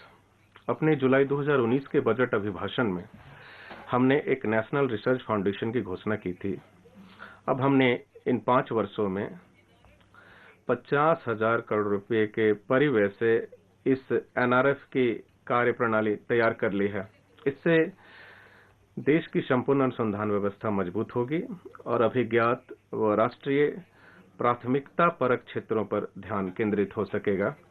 विगत हाल में डिजिटल पेमेंट के मामले में कई गुना वृद्धि हुई है। इस डिजिटल लेन देन को और अधिक बढ़ावा देने के लिए हमने एक प्रस्तावित योजना के लिए 1,500 करोड़ रुपए निर्धारित किए हैं, जिससे डिजिटल मोड में भुगतान करने के लिए वित्तीय रूप से प्रोत्साहन दिया जा सकेगा। हम एक नई पहल राष्ट्रीय भाषा अनुवाद मिशन NTLM शुरू करने वाले हैं। इससे शासन एवं नीति से संबंधित ज्ञान को भारत की प्रमुख भाषाओं में इंटरनेट पर उपलब्ध कराया जा सकेगा।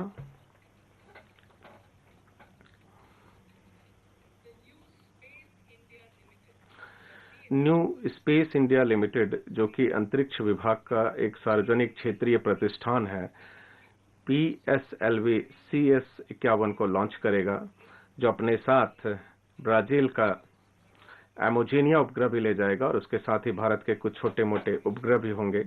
गगनयान मिशन के क्रियाकलाप के अलावा भारत के 4 अंतरिक्ष यात्रियों को रूस में जेनेरिक स्पेस फ्लाइट पहलुओं के बारे में प्रशिक्षण दिया जा रहा है। मानव रहित पहला लॉन्च दिसंबर 2021 में होने वाला है।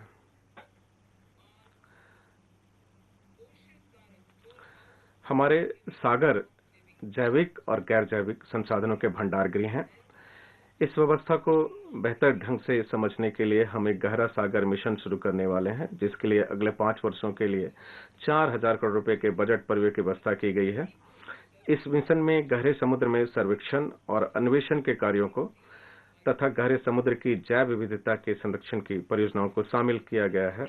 अब मैं माननीय अध्यक्ष महोदय 6ठे स्तंभ पे आती हूँ, न्यूनतम सरकार अधिकतम शासन।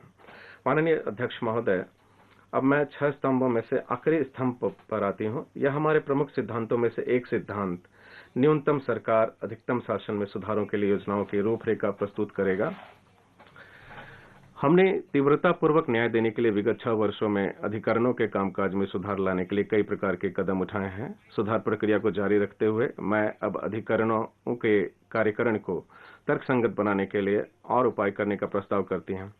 हमने 56 सहबद्ध स्वास्थ्य रक्षा वृत्तियों का पारदर्शी और कुशल विनियमन सुनिश्चित करने के उद्देश्य से संसद में राष्ट्रीय सहबद्ध वैयक्तिक आयोग विधेयक पेश किया है।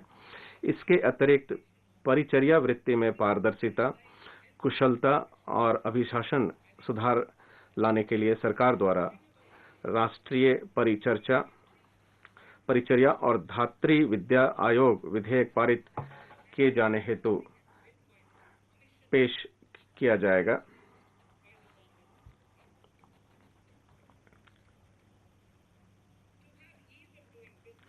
जो लोग सरकार या केंद्रीय लोक उपक्रमों के साथ लेन देन करते हैं और संविदाएं निष्पादित करते हैं, उनकी व्यापारिक सुगमता के लिए मैं सुलह तंत्र स्थापित करने और संविदात्मक विवादों का शीघ्रता पूर्वक समाधान करने के लिए उसका उपयोग किया जाना अधिशेषित करने का प्रस्ताव करती हूं।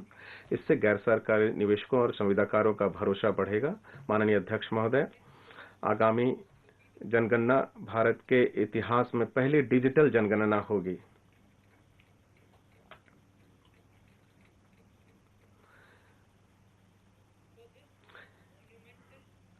इस अत्यंत महत्वपूर्ण एवं मील का पत्थर साबित होने वाले कार्य के लिए मैंने वर्ष 2021-22 में 3,768 करोड़ रुपए आवंटित किए हैं।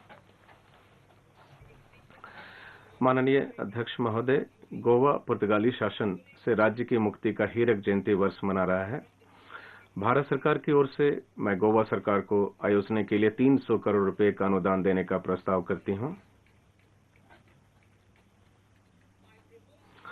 मैं चाय श्रमिकों, विशेषकर असम और पश्चिम बंगाल में महिलाओं और उनके बच्चों के कल्याण के लिए 1,000 करोड़ रुपए उपलब्ध कराने का प्रस्ताव करती हूं। उसके लिए एक विशेष योजना बनाई जाएगी।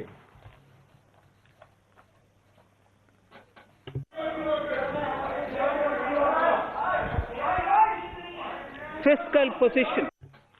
राजकोषीय स्थिति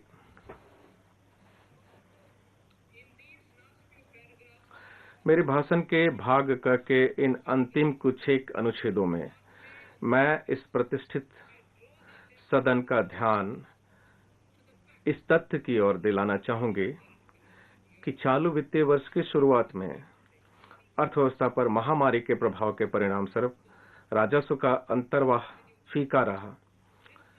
यह समाज के आरक्षित वर्गों, विशेषकर निर्धन लोगों, महिलाओं, अनुसूचित जातियों और अनुसूचित जनजातियों को अनिवार्य राहत मुहैया कराने के लिए अत्यधिक व्यय किए जाने के साथ मिलकर घटित हुआ। कई अन्य देशों के उलट हमने महामारी के दौरान मंझोले आकार के पैकेजों की श्रृंखला का रास्ता चुना ताकि हम परिवर्तित होती स्थिति के अनुसार अपना रिस्पांस अंशशोधित और लक्षित कर सकें। जैसे ही स्वास्थ्य स्थिति स्थिर हुई और लॉकडाउन धीरे धीरे उठाया जाने लगा, हम सरकारी खर्च बढ़ाने में लग गए ताकि घरेलू मांग में प्राण डाली जा सके। इसके परिणाम स्वरूप 2020-21 के लिए 30.42 लाख करोड़ रुपए के कुल बजट अनुमान व्यय की तुलना में हमारा जो संशोधित अनुमान आकलन का 74.50 लाख करोड़ रुपए है। 30.42 लाख करोड़ रुपए से एक वर्ष के अंदर हम इसे 74.50 लाख करोड़ रुपए पर ले जा रहे हैं। हमने व्यय की गुणवत्ता बनाए रखी है। पूंजीगत व्यय के बजट अनुमान 2020-21 में 4.12 लाख करोड़ रुपए की तुलना में संशोधित अनुमान 2020-21 में 4.3 लाख करोड़ रुपए होने का आकलन किया गया है। संशोधित अनुमान 2020-21 में राजकोषीय घाटा जीडीपी के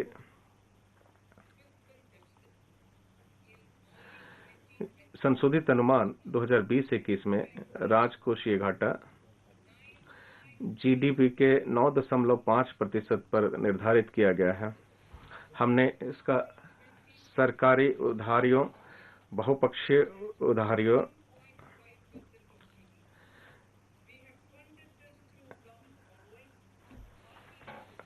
हमने इसका सरकारी उधारियों, बहुपक्षीय उधारियों, लघु बचत निधियों और अल्पावधि उधारियों के माध्यम से निधियन किया है। हमें और 80,000 करोड़ रुपए की जरूरत पड़ेगी, जिसके लिए हम इन 2 महीनों को बाजार से संपर्क करेंगे, यह सुनिश्चित करने के लिए कि अर्थव्यवस्था को जरूरी ताकत मिल सके। 2021-22 में व्यय के लिए हमारा बजट अनुमान आकलन 74.83 लाख करोड़ रुपए है।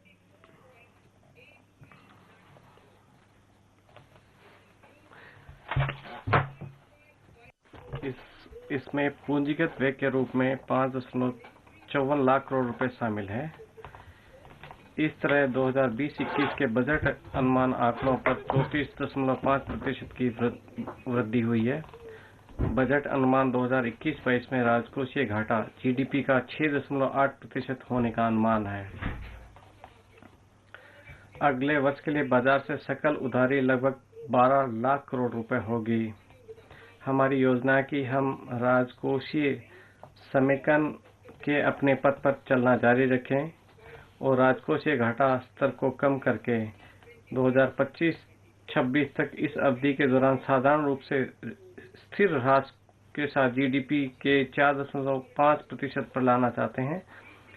हम पहले बेहतर अनुपालन के माध्यम से कर राजस्व में उछाल लाकर और दूसरे परिसंपत्तियों, जिसमें लोक उद्यम और भूमि सम्मिलित है, के मुद्रीकरण से प्राप्तियां बढ़ाकर समेकन हासिल करने की उम्मीद करते हैं। इस विधेयक के माध्यम से भारत की आकस्मिकता निधि 500 करोड़ से बढ़ाकर 30,000 करोड़ रुपए की जा रही है।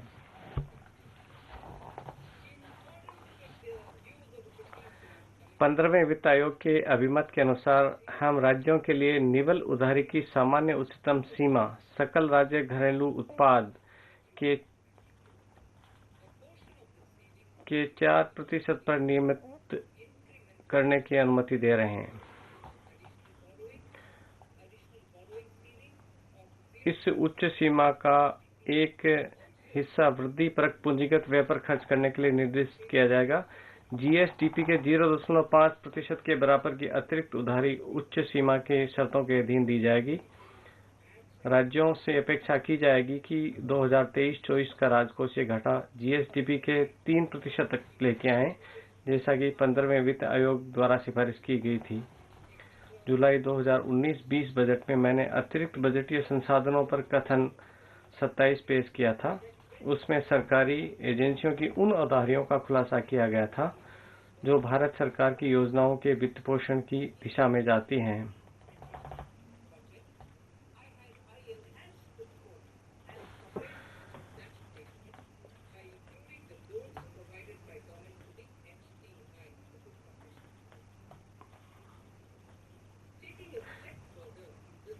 अपने 2020-21 के बजट में मैंने सरकार द्वारा भारतीय खाद्य निगम को दिए गए ऋणों को शामिल करके कथन के स्कोप और कवरेज का विस्तार कर दिया था। इस दिशा में और कदम उठाते हुए संशोधित अनुमान 2020-21 में और बजट अनुमान 2021-22 में बजटीय प्रावधान करके खाद्य सब्सिडियों के लिए भारतीय खाद्य निगम को दिए जाने वाले एनएसएफ ऋण को बंद करने का प्रस्ताव करती हूँ। अतिरिक्त बजटीय संसाधन विवरण अनुबंध 6 पर दिए गए हैं। हम जानते हैं कि एफआरबीएम अधिनियम निर्देशित करता है कि जीडीपी के 3% के बराबर राजकोषीय घाटा 31 मार्च 2020-21 तक हासिल किया जाए। इस वर्ष की अभूतपूर्व एवं अप्रत्याशित परिस्थितियों को ये जरूरी बना दिया है कि एफआरबीएम अधिनियम की धारा 4, 5 और 7, 3 ख के अंतर्गत विचलन कथन प्रस्तुत किया जाए, जिसे मैं एफआरबीएम दस्तावेज के भाग के रूप में सभा के पटल पर रख रही हूँ। सामान्य वर्ग, जिससे पहले मैंने उल्लेख किया है, के साथ केंद्रीय सरकार के राजकोषीय घाटे को उपार्जित करने के लिए मैं एफआरबीएम अधिनियम में संशोधन पेश करूंगी। अध्यक्ष महोदय, 9 दिसंबर 2020 को 15वें वित्त आयोग ने 2021 से 26 की समयावधि को कवर करते हुए अपनी अंतिम रिपोर्ट राष्ट्रपति जी को प्रस्तुत कर दी है। सरकार ने आयोग की रिपोर्ट राज्यों का ऊर्ध्वमुखी हिस्सा 41% पर बरकरार रखते हुए व्याख्यात्मक टिप्पणियों के साथ संसद में रख दी है। हम राजकोषीय संघवाद के प्रति अपनी प्रतिबद्धता को महत्व देते हैं और इसलिए इस सिफारिश का पालन किए जाने का प्रस्ताव करते हैं। 14वें वित्त आयोग में एक राज्य होने के नाते जम्मू एवं कश्मीर अंतरण का हकदार था। अब जम्मू और कश्मीर तथा लद्दाख संघ राज्य क्षेत्रों को निधियां केंद्र द्वारा प्रदान की जाएगी। आयोग की सिफारिश पर मैंने 2021-22 में 17 राज्यों को राजस्व घाटा अनुदान के रूप में 1,18,452 करोड़ रुपए मुहैया करा दिए, जबकि 2020-21 में मैंने इसके लिए 14 राज्यों को 74,340 करोड़ रुपए जारी किए थे। माननीय अध्यक्ष महोदय, अब मैं भाग 6 पर आती हूँ।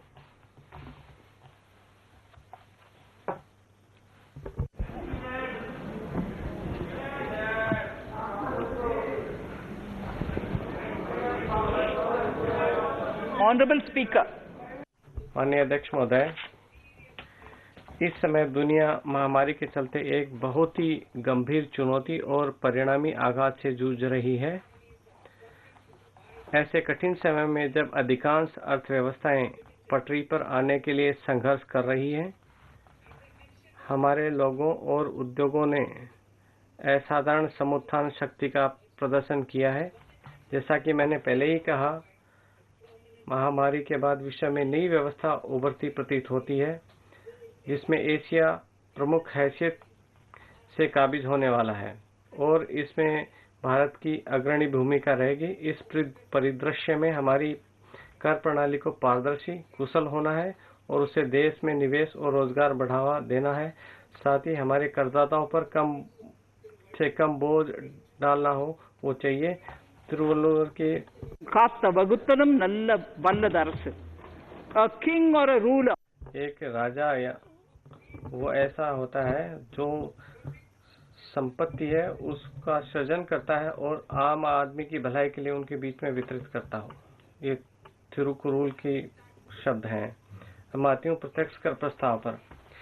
इसको ध्यान में रखते हुए हमारी सरकार अपने करदाताओं और अर्थव्यवस्था के लाभ के लिए प्रत्यक्ष कर प्रणाली में अनेक प्रकार के सुधार लेकर आई है। महामारी से पहले इसके साथ बिना किसी जुड़ाव के हमने अपने निगम कर की दर काफी कम कर दी थी, जिससे ये दुनिया में निगम की न्यूनतम दर वाले देशों में शामिल हो गया। लाभांश वितरण पर भी समाप्त कर दिया गया था।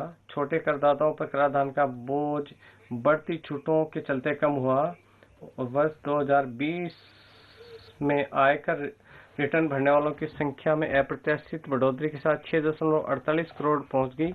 वर्ष 2014 में यह संख्या मात्र 3.31 करोड़ थी। प्रत्यक्ष कर प्रशासन में हमने पहले से फेसलेस असेसमेंट और फेसलेस अपील शुरू की। मेरा प्रयास है कि प्रशासन अब वाद विवाद और सरल संरचना बनाने और कर अनुपालन को सहज बनाने की ओर है। अब मैं आती हूँ वरिष्ठ नागरिकों के राहत पर। मैं अपने प्रत्यक्ष कर प्रस्ताव की शुरुआत अपने वरिष्ठ नागरिकों को प्रणाम करते हुए करती हूँ। अब हम देश की स्वतंत्रता के 75वें वर्ष में जब हम नए जोश और उत्साह के साथ राष्ट्र निर्माण में लगे हुए हैं, हमारे वरिष्ठ नागरिक जो 75 वर्ष से अधिक आयु के हैं, जिनको केवल पेंशन ही है और कर अनुपालन का बोझ कम करना चाहती हूँ। जिन वरिष्ठ नागरिकों के पास वेतन और ब्याज से होने वाली आय है, उनके लिए मैं उन्हें आयकर विवरणी दर्ज करने से छूट प्रदान करने का प्रस्ताव करती हूँ। भुगतानकर्ता बैंक उनकी आय पर आवश्यक कर की कटौती कर लेगा।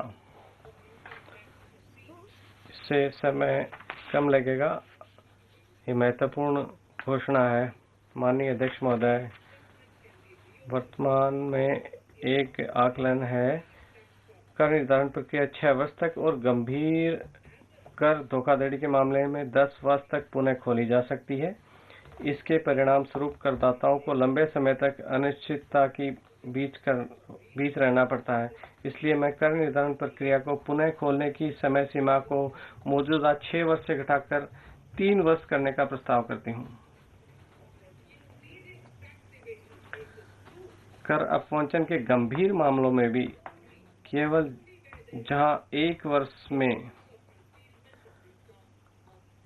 50 लाख रुपए या उससे अधिक की आय को छिपाने का साक्ष्य है, कर निर्धारण को 10 वर्ष तक पुनः खोला जा सकता है।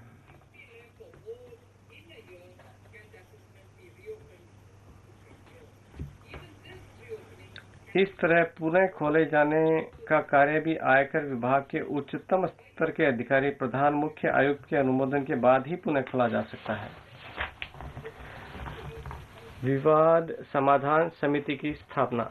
माननीय अध्यक्ष महोदय, ये इस प्रकार सरकार का संकल्प रहा है कि मुकदमेबाजी को कम किया जाए, जिसने वर्तमान कराधान प्रणाली को बिगाड़ दिया। सरकार करदाताओं को लंबे समय से लंबित पड़े उनके विवादों को निपटाने का अवसर प्रदान करने और समय और संसाधनों पर पड़ने वाले अतिरिक्त बोझ से उन्हें राहत दिलाने के लिए प्रत्यक्ष कर विवाद से विश्वास स्कीम लेकर आई थी। इस स्कीम को करदाताओं ने सहर्ष स्वीकारा और 30 जनवरी 2021 तक इस स्कीम के तहत 1,10,000 से अधिक करदाताओं ने 85,000 करोड़ रुपए से अधिक मूल्य के करदाताओं को निपटाने का विकल्प दिया। छोटे करदाताओं के लिए मुकदमेबाजी को और कम करने के उद्देश्य से मैं विवाद समाधान समिति के गठन का प्रस्ताव करती हूं, जो दक्षता, पारदर्शिता और जवाबदेही सुनिश्चित करने के लिए फेसलेस होगी। 50 लाख रुपए तक की कर देय आय और 10 लाख रुपए तक की विवाद आय वाला कोई भी व्यक्ति समिति की सहायता के लिए पात्र होगा। फेसलेस ITAT कर अनुपालन को सरल बनाने के लिए, विवेकाधिकार को कम करने के लिए हम कराधान प्रक्रिया को फेसलेस और क्षेत्राधिकार विहीन बनाने के लिए प्रतिबद्ध हैं। इस सरकार ने इस वर्ष पहले फेसलेस कर निर्धारण और अपील शुरू कर दिया है। आय पर अपील का अगला स्तर आयकर अपील अधिकरण होगा। अब मैं इस अधिकरण को फेसलेस बनाने का प्रस्ताव करती हूँ। हम राष्ट्रीय फेसलेस आयकर अपीलीय अधिकरण केंद्र की स्थापना करेंगे। अधिकरण और अपीलकर्ता के बीच में होने वाला सारा पत्राचार इलेक्ट्रॉनिक होगा। जहां व्यक्तिगत सुनवाई की जरूरत पड़ती है, वहां वीडियो कॉन्फ्रेंसिंग के माध्यम से होगी।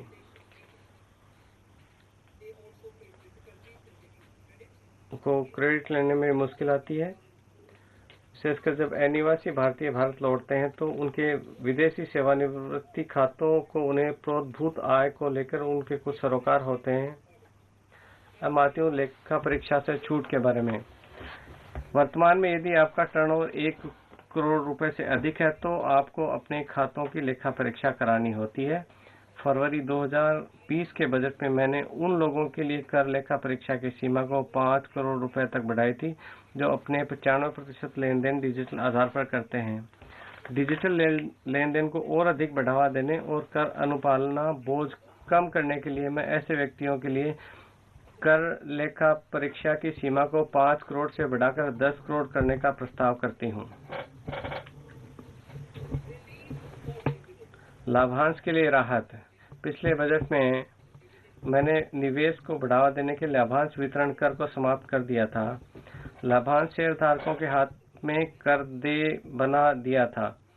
अब कर अनुपालन की सुगमता के लिए मैं RIIT इनविट में लाभांश के भुगतान को स्रोत पर कटौती से छूट प्रदान करने का प्रस्ताव करती हूँ। इसके अतिरिक्त चूंकि अग्रिम कर का भुगतान करने के लिए शेयरधारकों द्वारा लाभांश आय की राशि का ठीक से अनुमान नहीं लगाया जा सकता, इसलिए मैं ये प्रावधान करने का प्रस्ताव करती हूँ कि लाभांश आय पर अग्रिम कर की देयता लाभांश की घोषणा उसके भुगतान के बाद ही उत्पन्न होगी। इसके अलावा विदेशी संस्थागत निवेशकों के लिए मैं लाभांश आय पर कमतर सुलह दर पर कर की कटौती का प्रस्ताव करती हूँ। अवसंरचना क्षेत्र में विदेशी निवेश को आकर्षित बनाना। पिछले बजट में अवसंरचना क्षेत्र में विदेशी निवेश को आकर्षित करने के लिए हमने विदेशी सॉवरेन वेल्थ फंड और पेंशन फंड्स को भारतीय अवसंरचना में निवेश में होने वाली उनकी आमदनी पर कतिपय शर्तों के अधीन 100% कर छूट दी थी। हमने ये पाया कि ऐसी कुछ निधियां इनमें से कुछ शर्तों को पूरा करने में कठिनाई का सामना कर रही हैं। ये सुनिश्चित करने के लिए कि बड़ी संख्या में फंड्स भारत में निवेश करें, मैं प्राइवेट निधियन पर निषेध, व्यावसायिक गतिविधियों और अवसंरचना पर प्रत्यक्ष निवेश पर प्रतिबंध से संबंधित इनमें कुछ शर्तों में ढील देने का प्रस्ताव करती हूँ।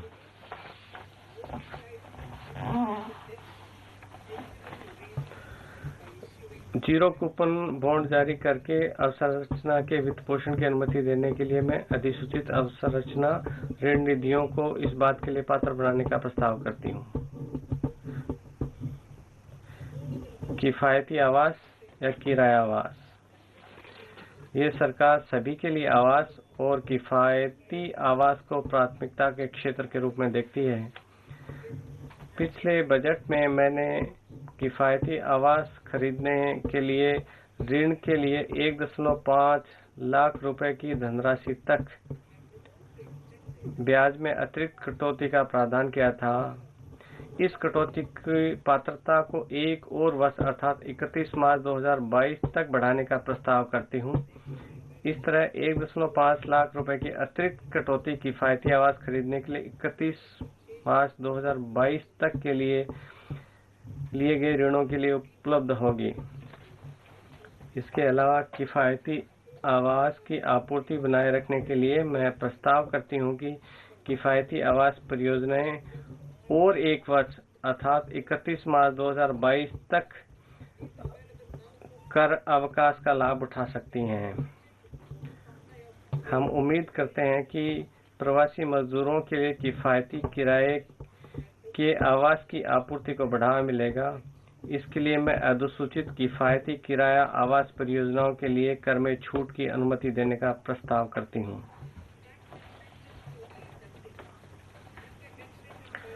जैसा कि मैंने इस भाषण के भाग क में उल्लेख किया, सरकार अंतर्राष्ट्रीय वित्त सेवा केंद्र को IGFT के एक वैश्विक वित्तीय हब बनाने के लिए प्रतिबद्ध है। पहले से दिए गए प्रोत्साहनों के अलावा मैं अन्य बातों के साथ साथ एयरक्राफ्ट लीजिंग कंपनियों की आय से पूंजी लाभ के लिए कर अवकाश, विदेशी पट्टाकर्ताओं को दिए गए एयरक्राफ्ट पट्टा किराया के लिए कर छूट, IFSC में विदेशी निधियां ले जाने के लिए कर प्रोत्साहन और IFSC में स्थित विदेशी बैंकों के निवेश प्रभाग को कर छूट की अनुमति शामिल करने का प्रस्ताव करती हूँ। अध्यक्ष महोदय, करदाताओं की अनुपालना सुगमता के लिए वेतन, आय, कर भुगतान, TDS आदि ब्यौरे कर विवरणी में पहले से भरे हुए आते हैं। कर विवरणी भरना और आसान बनाने के लिए सूचीबद्ध प्रतिभूतियों से पूंजी लाभ, लाभांश, आय और बैंकों तथा पोस्ट ऑफिस आदि से प्राप्त ब्याज के बारे में पहले से ही भरे हुए होंगे। छोटे न्यासों को राहत, छोटे स्कूल और अस्पतालों को चलाने के लिए लघु सेवार्थ न्यासों पर अनुपालन बोझ कम करने की उम्मीद करते हैं। अभी तक ऐसी संस्थानों को छूट मिली हुई थी जिनकी वार्षिक प्राप्ति 1 करोड़ रुपए से अधिक नहीं हो। अब मैं इस राशि को बढ़ाकर 5 करोड़ करने का प्रस्ताव करती हूँ। श्रमिक कल्याण, हमने पाया है कि कुछ नियोक्ता भविष्य निधि, अधिवर्षता निधि इत्यादि के तहत कर्मचारी अंशदान की कटौती कर लेते हैं, परंतु उन अंशदानों को निर्धारित समय के भीतर जमा नहीं करते हैं। इससे कर्मचारियों को ब्याज का आय की हानि होती है। ऐसे मामलों में जहां नियोक्तावाद में वित्तीय रूप से अक्षम हो जाता है, वहां अंशदान जमा न करने के कारण कर्मचारियों को स्थायी नुकसान हो जाता है।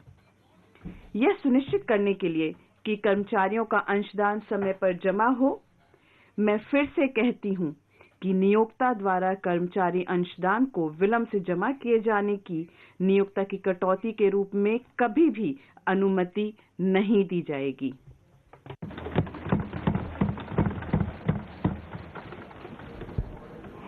Incentives for startups. स्टार्टअप्स के लिए प्रोत्साहन।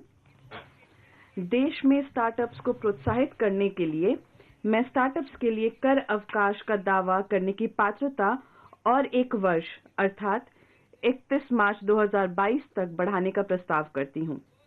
इसके अलावा स्टार्टअप्स में फंडिंग प्रोत्साहित करने के लिए मैं स्टार्टअप्स में निवेश करने के लिए पूंजी लाभ छूट को और 1 वर्ष अर्थात 31 मार्च 2022 तक बढ़ाने का प्रस्ताव करती हूं। महोदय, अब मैं अप्रत्यक्ष कर प्रस्ताव की बात करूंगी, जीएसटी। इससे पहले कि मैं अपने अप्रत्यक्ष कर प्रस्ताव पर आऊं, मैं सदन को जीएसटी के बारे में बताना चाहूंगी। जीएसटी अब 4 वर्ष पुराना हो गया है और इसे और सरल बनाने के लिए हमने अनेक उपाय किए हैं। कुछ उपाय इस प्रकार हैं। पहला, एसएमएस के माध्यम से शून्य रिटर्न। दूसरा, छोटे करदाताओं के लिए तिमाही रिटर्न और मासिक भुगतान। तीसरा, इलेक्ट्रॉनिक बीजक प्रणाली। चौथा, अधिप्रमाणित इनपुट कर विवरण। पांचवा, पहले से भरा हुआ संपादन योग्य जीएसटी रिटर्न। और छठा, अलग अलग समय पर रिटर्न का भरा जाना। जीएसटीएन प्रणाली की क्षमता भी बढ़ा दी गई है। हमने विशेष अभियान चलाकर कर वंचकों और जाली बिल निर्माताओं की पहचान करने के लिए डीप एनालिटिक्स और कृत्रिम इंटेलिजेंस यानी आर्टिफिशियल इंटेलिजेंस का भी इस्तेमाल किया है। परिणाम स्वयं बोलते हैं। हमने पिछले कुछ महीनों में रिकॉर्ड कलेक्शन किया है।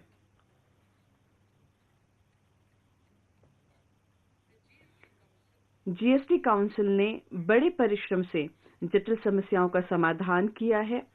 इस काउंसिल की अध्यक्षा के रूप में मैं सदन को आश्वस्त करना चाहती हूं कि हम जीएसटी को और सुचारू बनाने तथा प्रतिलोभी शुल्क संरचना जैसी विसंगतियों को दूर करने के लिए सभी संभव उपाय करेंगे।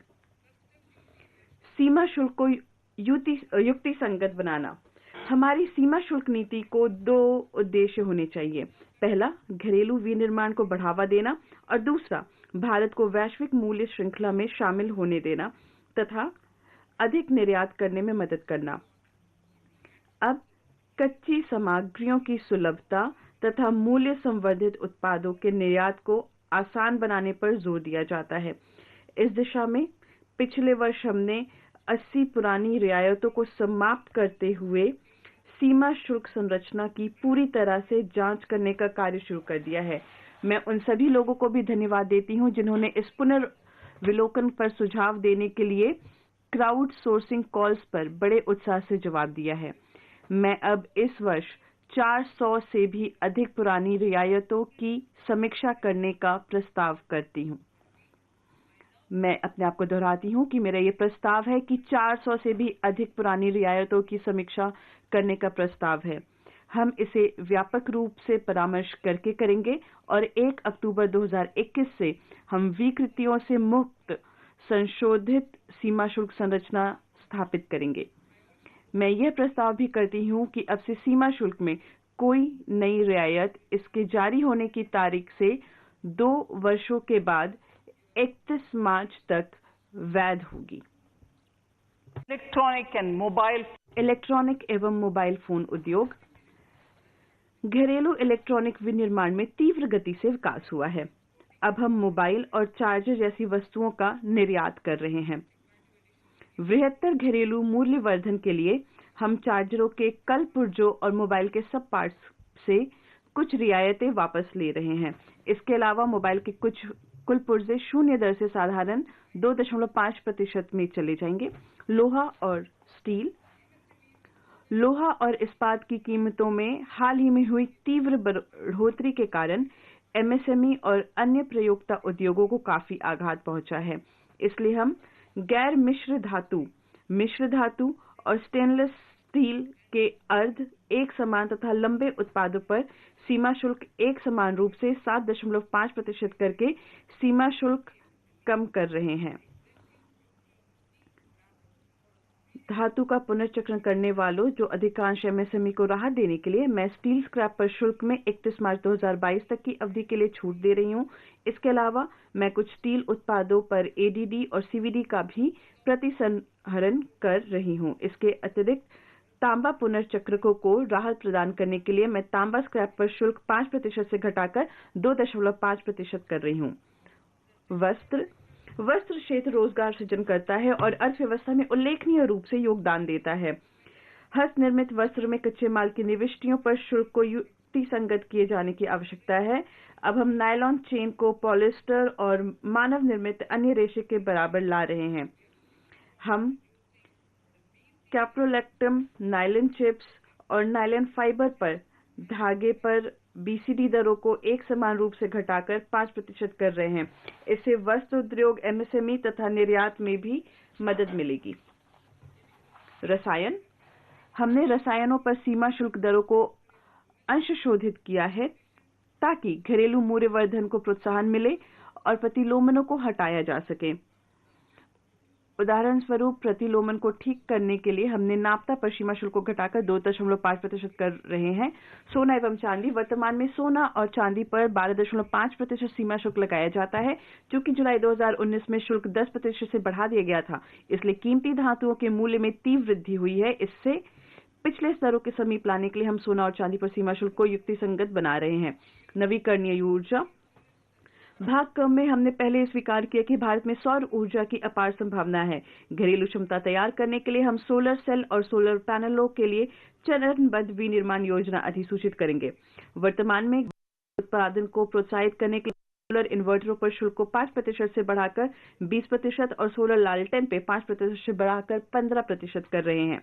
Capital equipment and auto parts. पूंजीगत उपस्कर और ऑटो पार्ट, देश में भारी पूंजीगत उपस्कर का घरेलू रूप से विनिर्माण करने की अपार संभावना है। हम दर संरचना की यथासमय विस्तार से समीक्षा करेंगे। हालांकि हम कुछ मदों पर शुल्क दरों में तुरंत संशोधन कर रहे हैं। हम टनल बोरिंग मशीन पर छूट वापस लेने का प्रस्ताव रखते हैं। इसमें 7.5% का सीमा शुल्क लगेगा और इसके पुर्जों पर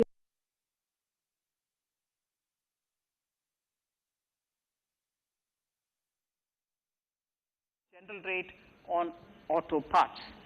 MSME products. We are proposing certain changes to benefit MSMEs. We are increasing duty from 10 to 15% on steel screws and plastic builderwares. On prawn feed, we increase it from 5 to 15%. We are rationalizing exemption on import of duty-free items as an incentive to exporters of garments, leather and handicraft items. Almost all of these items are made domestically by our MSMEs. We are withdrawing exemption on imports of certain kinds of leathers as they are domestically produced in good quantity and quality, mostly by MSMEs. We are also raising customs duty on finished synthetic gemstones to encourage domestic processing. Agriculture products to benefit farmers. We are raising customs duty on cotton from nil to 10%. On raw silk and silk yarn from 10 to 15%. We are also withdrawing end-use based concession on denatured ethyl alcohol. Currently, rates are being uniformly calibrated to 15% on items like maize, bran, rice bran, oil cake and animal feed additives. There is an immediate need to improve agricultural infrastructure so that we produce more while also conserving and processing agricultural output efficiently. This will ensure enhanced remuneration for our farmers. To earmark resources for this purpose, I propose an agricultural infrastructure and development cess on a small number of items. However, while I'm applying this cess, we have taken care not to put additional burden on consumers. प्रक्रियाओं को युक्ति संगत बनाना और अनुपालन को आसान बनाना। उनके न्याय संगत अनुप्रयोग के लिए हम एडीडी और सीवीडी लेवी से संबंधित प्रावधानों में कुछ बदलाव करने का प्रस्ताव करते हैं। सीमा शुल्क जांच पूरी करने के लिए हम निश्चित समय सीमा निर्धारित कर रहे हैं। वर्ष 2020 में हमने तुरंत सीमा शुल्क पहल लागू की थी, जिससे फेसलेस, कागज रहित और संपर्क रहित सीमा शुल्क उपाय लाए गए। सितंबर 2020 से हमने रूल्स ऑफ ओरिजिन प्रशासन के लिए एक नई प्रक्रिया शुरू की है। इससे एफटीए के दुरुपयोग को अंकुश लगाने में मदद मिली है। प्रत्यक्ष और अप्रत्यक्ष करों में प्रस्तावित बदलावों से संबंधित विशिष्ट ब्यौरे मेरे भाषण के अनुबंध में सूचीबद्ध हैं। अध्यक्ष महोदय, इन शब्दों के साथ मैं इस प्रतिष्ठित सदन को बजट सौंपती हूँ। धन्यवाद।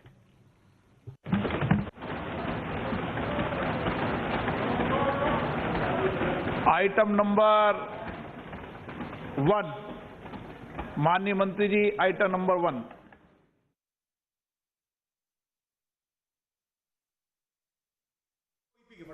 और इस वक्त की बड़ी खबर आपको बता रहे हैं, देश में सोना चांदी सस्ता होगा। वित्त मंत्री निर्मला सीतारमण ने गोल्ड सिल्वर पर ड्यूटी में कमी लाने की बात अपने बजट भाषण में कही है। इस वक्त की बड़ी खबर, भारतीय जो सोना चांदी खरीदते रहते हैं, डिमांड बहुत ज्यादा रहती है, तो वहीं अब देश में सोने चांदी पर कस्टम ड्यूटी कम की गई है। बजट की बड़ी बातें आप स्क्रीन पर पढ़ भी सकते हैं। लगातार हम आपको बता रहे हैं, ईपीएफ देश जमा करने पर कंपनियों पर एक्शन भी लिया जाएगा। युक्ति संबंधी विवरण और वृहत आर्थिक रूपरेखा संबंधी विवरण। धन्यवाद।